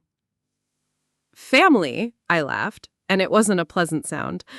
Family doesn't try to have each other declared mentally incompetent to steal their inheritance. Family doesn't spend weeks building a case about someone's psychological instability. Family doesn't bring back a deadbeat father to help destroy their sister's legal rights. I stood up and walked to the front door, opening it wide. I think it's time for all of you to leave. Victoria, Derek, Roberto, you have 48 hours to publicly retract every lie you've told about my mental health and apologize to every person you manipulated in your character assassination campaign. If you don't, my attorneys will be filing criminal fraud charges, and Isabella's media contacts will be receiving a very interesting story about how 3 family members tried to steal billions of dollars from their caregiving sister. As they gathered their papers and began filing toward the door, Victoria stopped and looked back at me. Helen, you can't be serious about cutting us out completely. We're your family. I met her eyes without flinching. You cut yourselves out, Victoria. Every cruel word, every manipulation, every lie you told about my mental health, that was your choice. Now you get to live with the consequences. After they left, I sat alone in Mom's living room, surrounded by the evidence of the most expensive mistake my siblings had ever made. They had gambled everything on their belief that I was worthless, and they had lost more money than they could earn in 100 lifetimes. But more than that, they had lost something even more valuable. They had lost any chance of redemption in my eyes. And that, I knew, was exactly what Isabella Montclair had intended. The next 48 hours were unlike anything I had ever experienced. Word spreads through Millbrook faster than wildfire, but not in the way Victoria and Derek had planned. Instead of their carefully crafted narrative about my mental incompetence, the story that dominated local news and social media was about how 2 successful professionals had attempted to defraud their billionaire sister by having her declared mentally ill. It started with Mrs. Chen, our elderly neighbor, who had been so uncomfortable with Derek's questions about my mental health that she had recorded their conversation on her phone. She took that recording straight to Channel 7 News after hearing about my inheritance.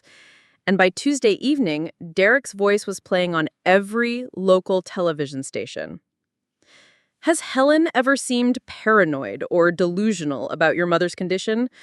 Have you ever seen her talking to herself or displaying signs of detachment from reality? The contrast between Derek's manipulative questioning and Mrs. Chen's indignant responses created a devastating portrait of his character. That boy was trying to get me to say terrible things about Helen. Helen is the most devoted daughter I've ever known. She sacrificed everything to take care of Elena, and her brother was trying to make that beautiful love look like mental illness. It was disgusting. By Wednesday morning, the story had gone national. Major news networks were running segments about the billion-dollar inheritance scandal and family betrayal in small-town America. Financial journalists were fascinated by the Isabella Montclair angle, how a European billionaire had conducted a 4-year character study to choose the perfect heir. Social media was exploding with outrage over Victoria and Derek's behavior, with hashtags like #justice for Helen and #inheritance scandal trending worldwide. But the most devastating coverage came from an unexpected source. Jennifer Walsh, my supervisor at the library, had kept detailed records of every interaction with Rebecca, Victoria's assistant, who had visited the library asking questions about my mental health.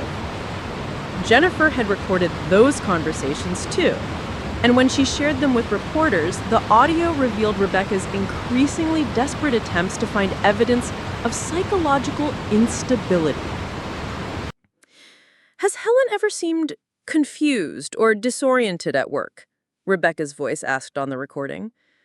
No, never. Helen is one of our most reliable employees. What about mood swings, inappropriate emotional responses? Any concerns about her judgment or decision-making abilities?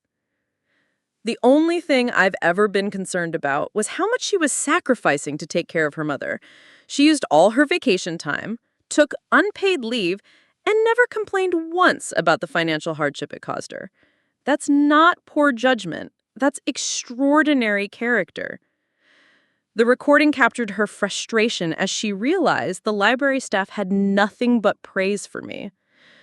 Surely, there must be instances where her personal problems affected her work performance. Jennifer's response became the quote that defined the entire scandal. The only problem Helen ever had was a family that didn't appreciate what an amazing person she is. And frankly, based on these questions you're asking, I can see why she might have felt unappreciated. But the real bombshell came Wednesday evening when Dr. Martinez from Mom's oncology team held an impromptu press conference. Apparently, Victoria's attempts to get medical professionals to question my judgment had backfired spectacularly. Not only had she failed to find any evidence of mental instability, but her leading questions had offended the doctors who had worked with me during Mom's treatment. Helen Ramirez was the most dedicated family caregiver I have ever encountered in 30 years of oncology practice, Dr. Martinez told the gathered reporters. She researched every treatment option, advocated tirelessly for her mother's comfort, and made enormous personal sacrifices to ensure Elena received the best possible care. The idea that anyone would try to use that devotion as evidence of mental illness is not just wrong, it's morally reprehensible. Dr. Patterson, Mom's primary care physician, stood beside him. Someone from Victoria's law firm contacted our office asking if we had concerns about Helen's unrealistic expectations regarding her mother's treatment. The truth is, Helen's advocacy helped us provide better care than we might have otherwise. She caught medication errors, coordinated between specialists, and ensured her mother's wishes were respected at every stage of treatment. That's not mental illness. That's exactly what every patient deserves from their family. The medical professional's defense of my character created a snowball effect. Other people who had been contacted by Victoria and Derek's investigators began coming forward with their own recordings and documentation. My former college professors shared emails from Derek asking about my academic struggles and signs of emotional instability during my studies. Colleagues from previous jobs provided voice messages from Victoria's firm asking about my reliability and mental health concerns. Every single person they had contacted to build their case against me had instead become a character witness in my favor. The narrative they had tried to create, that I was mentally unstable and financially irresponsible, was being systematically demolished by the very people they had tried to manipulate. The most unexpected support came from Marcus Sterling, Derek's own business partner who apparently had a crisis of conscience after discovering the truth about my inheritance. He held his own press conference Wednesday afternoon, and his revelations were devastating for Derek's reputation. Derek Ramirez asked me to participate in what I now realize was an attempted fraud, Marcus told the reporters. He convinced me that his sister was mentally ill and needed protection from her own poor judgment. He showed me financial records that he said proved she was irresponsible with money. But those records actually showed a woman who had sacrificed her own financial security to care for her dying mother. Marcus pulled out his own folder of documents. Derek asked me to prepare testimony about Helen's financial incompetence for the guardianship hearing. But when I started analyzing her spending patterns, what I found was someone who had managed to stretch a modest income to cover extraordinary medical expenses while maintaining her own basic needs. That's not incompetence. That's remarkable financial discipline under impossible circumstances. He continued, Derek told me Helen would lose everything if she inherited even a modest amount of money. The truth is, Derek was terrified that Helen might inherit anything because he knew how little he had contributed to their mother's care. This whole guardianship scheme was about Derek's guilt and greed, not Helen's competence. The coverage reached its peak Wednesday night when Channel 7 News obtained and broadcast Victoria's internal law firm emails about the case. The emails revealed the calculated nature of their character assassination campaign and Victoria's complete lack of genuine concern for my well-being. In one email to her colleagues, Victoria had written, "The sister is the biggest obstacle to maximizing the estate value. She's emotional and impractical, which makes her easy to manipulate, but we need documented evidence of mental instability to support the guardianship petition. Focus on her recent behavior, the excessive spending on medical care, the social isolation, the career sacrifices. Frame everything as evidence of impaired judgment." Another email sent just 2 days after Mom's funeral was even more damaging. The timing is perfect for the competency challenge. She's grief-stricken, financially vulnerable, and has no resources to fight us. If we move quickly, we can have this wrapped up before she realizes what's happening. But the email that became the most widely shared was Victoria's response to her colleague who had questioned the ethics of their approach. Ethics are a luxury we can't afford right now. Helen cost this family a fortune with her sentimental attachment to keeping our mother alive as long as possible. If she had listened to Derek and me about cost-effective end-of-life care, there would be a lot more money left to inherit. This guardianship is just correcting for her previous poor decisions.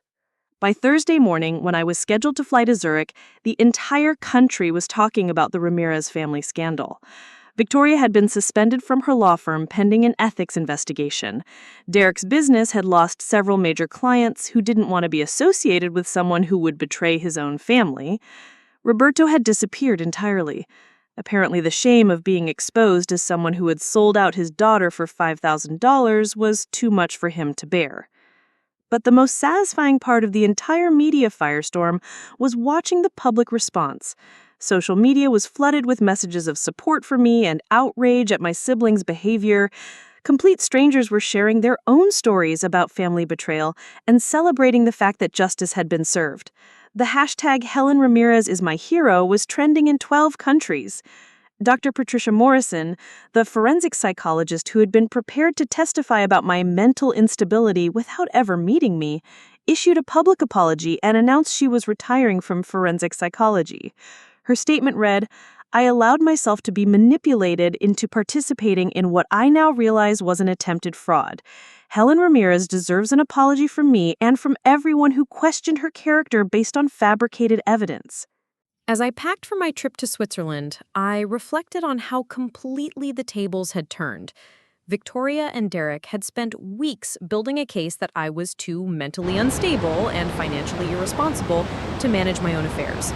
Instead, they had created a mountain of evidence that they were morally bankrupt people who would destroy their own sister's reputation for money. Isabella Montclair had predicted every detail of this outcome. She had known that Victoria and Derek's greed would lead them to reveal their true characters in the most public and humiliating way possible. She had orchestrated the perfect trap, and they had walked into it exactly as she had foreseen. But as I looked around Mom's house one final time before leaving for the airport, I realized that the most important victory wasn't the money or the public vindication. It was the knowledge that Mom had been right about what really mattered. She had raised me to believe that love and loyalty were more valuable than wealth. And in the end, those values had earned me both the inheritance and the respect of everyone who mattered. Victoria and Derek had lost far more than money. They had lost their reputations, their relationships, and any chance of redemption. And that, I knew, was a price that no amount of wealth could ever repay. I was at Chicago O'Hare Airport waiting for my first-class flight to Zurich when Victoria called. I almost didn't answer, but something made me pick up. Maybe it was curiosity about what she could possibly say after everything that had happened, or maybe I just wanted to hear her try to explain the unexplainable. Helen, thank God you answered. Her voice was shaking, completely different from the confident attorney who had tried to have me declared mentally incompetent just 4 days earlier. We need to talk, please, before you get on that plane. What could we possibly have to talk about, Victoria? Helen, I know how this looks, but you have to understand, we were trying to protect you. We honestly believed that inheriting money would be dangerous for someone with your emotional tendencies. I almost laughed. Even now, even after everything, she was still trying to frame their fraud attempt as concern for my well-being. My emotional tendencies? You spent $40,000 on treatments that weren't going to work, Helen. You quit your job. You isolated yourself from everyone except Mom. From the outside, Victoria, that looked like someone who wasn't making rational decisions. From the outside, Victoria, that looked like someone who loved her mother more than she loved money.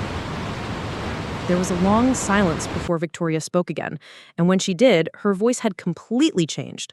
The lawyer's composure was gone, replaced by something that sounded almost like desperation. Helen, my career is over.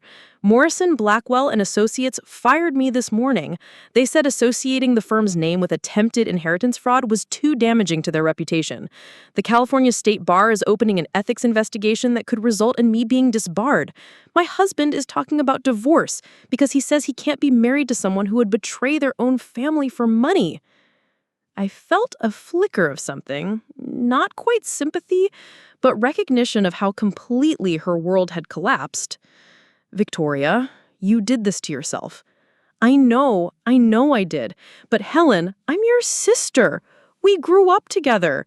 We used to braid each other's hair and share secrets and promise we'd always take care of each other. Doesn't that mean anything? It meant everything to me, Victoria. That's why what you did hurt so much. I could hear her crying now, which was shocking because I hadn't seen Victoria cry since we were children. Helen, I made a mistake, a terrible, horrible mistake, but I'm begging you, please, don't let this destroy our entire family forever. Please, give me a chance to make this right. How exactly do you plan to make this right? I'll do whatever you want. I'll make public apologies. I'll admit that everything we said about your mental health was a lie. I'll donate money to charity. I'll do anything, Helen. Just please, don't cut me out of your life forever. Before I could respond, I saw Derek approaching through the airport terminal. He looked terrible. His usually perfect appearance was disheveled, his expensive suit wrinkled, his hair uncombed. When he reached me, I could see that his eyes were red and swollen, like he'd been crying. Victoria, Derek is here, I said into the phone. Good. I asked him to find you. Helen, we need to have this conversation together, as a family. Derek sat down heavily in the chair next to me, and I could see that whatever composure he'd maintained over the past few days had completely crumbled. Helen, I've lost everything. Everything. Premier Wealth Management terminated my partnership. My clients are dropping me. My apartment lease is being terminated because the publicity makes me too much of a liability for the building's reputation. I put the phone on speaker so Derek could hear. Derek, what did you think was going to happen when you tried to have your own sister declared mentally incompetent to steal her inheritance? I didn't think, he said, his voice breaking. I didn't think about anything except the numbers. When I saw that Mom's estate was worth less than expected, when I calculated how much you had spent on her medical care, all I could see was lost money, lost opportunity. I turned into this monster who valued dollars more than people. Victoria's voice came through the phone speaker. We both did, Helen. We both forgot what Mom taught us about what really matters. What Mom taught us? I repeated incredulously. Victoria, you used Mom's memory as a weapon against me. You suggested that fighting for my rights would somehow dishonor her legacy. You turned her death into a tool for your fraud scheme. Derek buried his face in his hands. I know. God, Helen, I know how awful that was. And the worst part is, I knew you were the one who really took care of her. I knew you sacrificed everything while Victoria and I made excuses about being too busy. But instead of being grateful, instead of respecting what you did, I let my jealousy and greed turn me into someone who would try to destroy you. Jealousy? Yes, jealousy. Derek looked up at me with tears streaming down his face. You were Mom's favorite, Helen. You were the one she called when she was scared, the one she wanted with her during treatments, the one she trusted with her final wishes. You had something with her that Victoria and I threw away for our careers and our status symbols. And instead of admitting that we had made the wrong choices, we tried to make you pay for making the right ones. Victoria's voice came through the speaker, barely a whisper. We lost our mother twice, Helen. Once when she died, and once when we realized that our behavior during her illness had proven we didn't deserve the kind of love she gave you. I sat there in that airport chair, listening to my siblings finally acknowledge the truth about their behavior, and I felt empty, not satisfied, not vindicated, just empty. For years, I had wanted them to see me as worthy of respect, to acknowledge the value of my choices, to understand that love was more important than money. Now they were saying all the things I had always wanted to hear, but it felt too late. Helen, Derek continued, I know we don't deserve forgiveness. I know that what we did was unforgivable, but we're asking anyway, because you're the only family we have left, and we destroyed that too. You want to know the truly sad part? I said quietly. If you had just asked me to share Mom's inheritance, I would have said yes.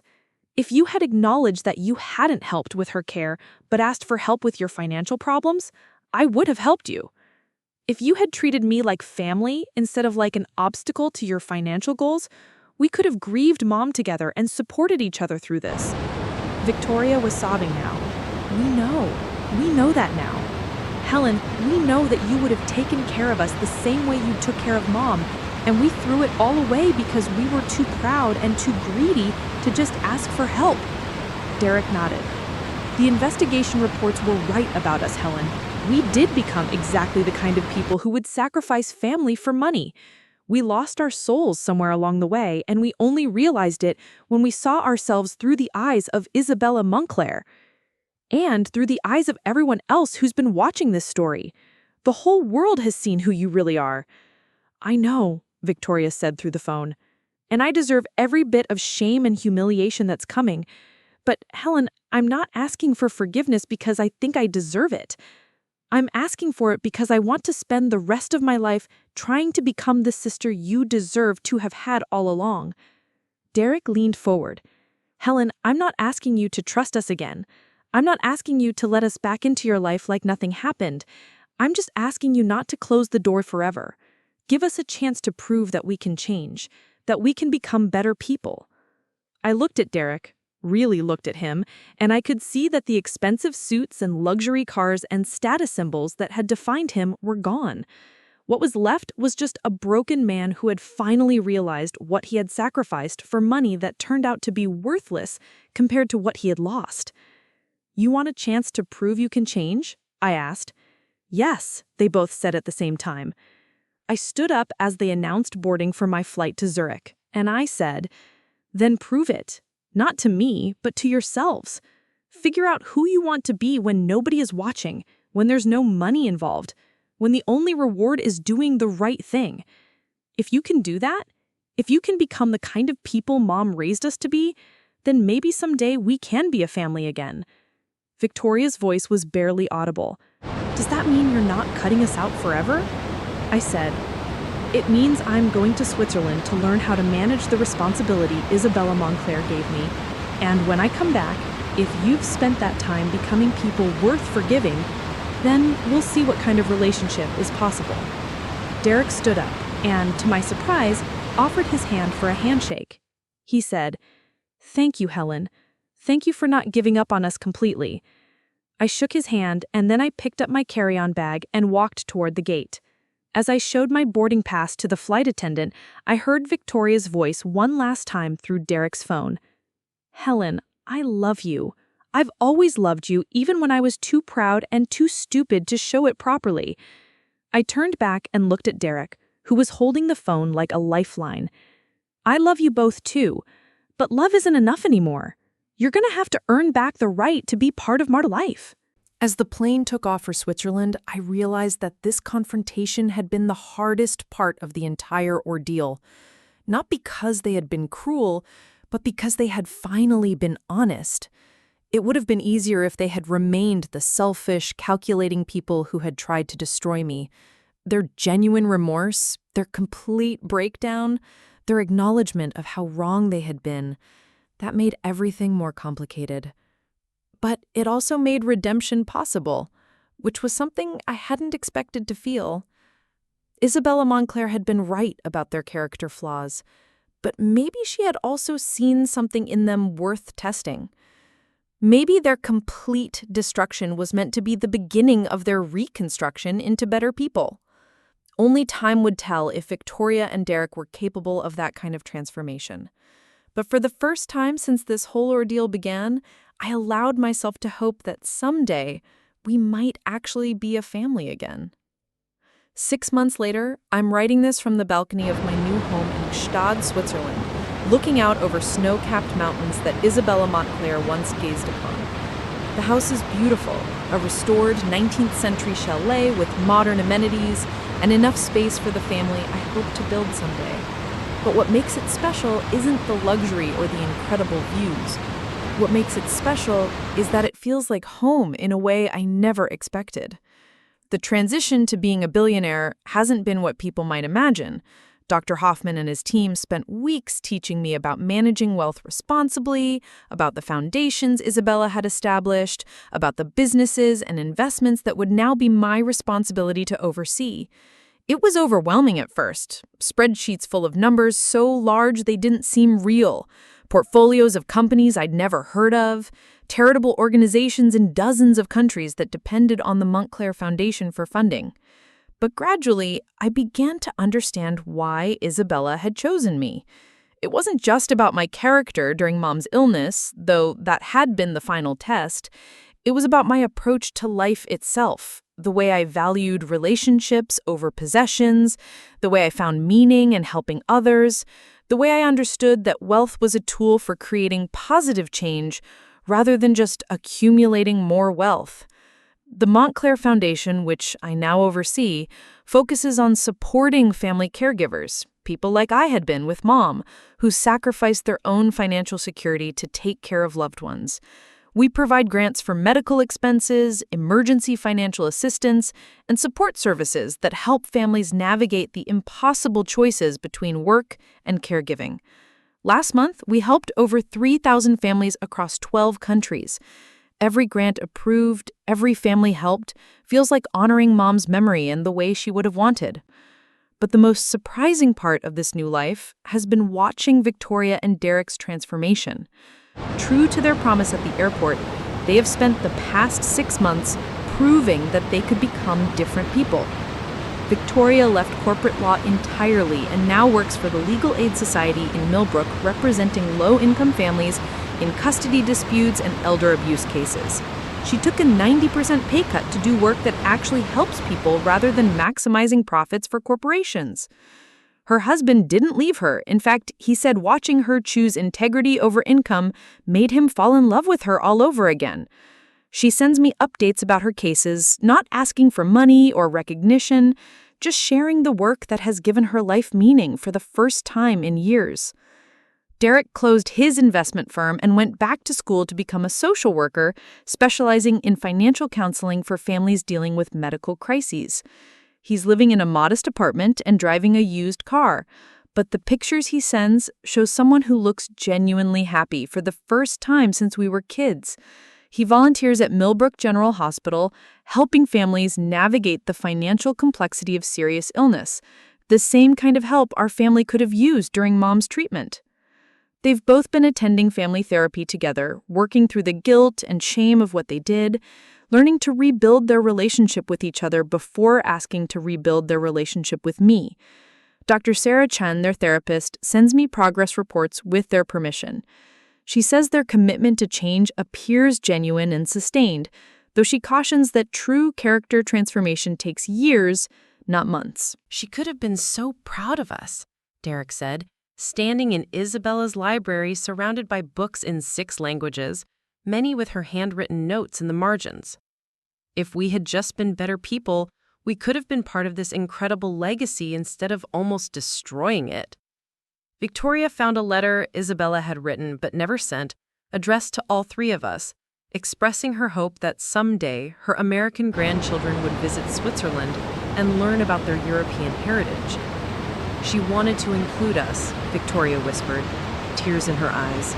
She wanted us to be a family, and we threw it away because we were too selfish to see past money. But the most meaningful moment of their visit came when we went to the small cemetery where Isabella is buried. Her gravestone is simple, just her name, dates, and the inscription, "She understood that love multiplies when shared." Victoria and Derek stood there for a long time, and I could see them finally grasping the magnitude of what they had almost stolen from me. "Helen," Victoria said finally, "we don't expect forgiveness. We don't expect you to trust us again or include us in your new life, but we need you to know that losing you, losing the chance to be part of this family, has taught us what really matters. If we never get back what we destroyed, at least we've learned to be better people." I've been thinking about those words for months now. Forgiveness, I've learned, isn't something you give all at once. It's something you choose every day, in small moments, when you decide whether to let anger continue defining your relationships or whether to allow people space to grow. Victoria and Derek will never inherit Isabella's money. That decision is final and irreversible. But they might, someday, inherit something more valuable, the chance to be part of a family that values love over wealth, character over status, loyalty over convenience. 2 weeks ago, Derek called to tell me that he had been accepted into a master's program in social work, funded by scholarships and his own savings from his modest job at the hospital. He didn't ask for financial help, though I could provide it easily. Instead, he asked for something more valuable, for me to be proud of the choice he was making to dedicate his career to helping others. Victoria sent me a photo from her legal aid office last week. She was surrounded by case files, looking exhausted, but genuinely happy, with a handwritten note, "Helped a grandmother get custody of her grandchildren today. Thought you'd understand why that felt like the most important thing I've ever done." I do understand. And slowly, carefully, I'm allowing myself to believe that the siblings I thought I had lost forever might be finding their way back to the people Mom raised them to be. Next month, I'm opening a new branch of the Montclair Foundation in Millbrook. The Helen Ramirez Center for Family Caregivers will provide the kind of support I wish our family had received during Mom's illness. Victoria and Derek have both asked if they can volunteer there, not in leadership roles, not for recognition, but just to help other families avoid the mistakes that nearly destroyed ours. I said yes, because that's what Mom would have done. She would have believed in second chances for people who genuinely want to change. She would have understood that the greatest inheritance isn't money. It's the capacity for love, forgiveness, and the courage to become better than you were yesterday. If you've ever been betrayed by family, if you've ever wondered whether people can truly change, if you've ever struggled with whether forgiveness is possible after devastating betrayal, I want you to know this. Healing is possible, but it requires genuine commitment from everyone involved. It requires accountability, sustained change, and the patience to rebuild trust one day at a time. Victoria and Derek may never be the siblings I once had, but they might become the siblings I always deserved. And that possibility, as fragile as it is, feels like the most valuable inheritance of all.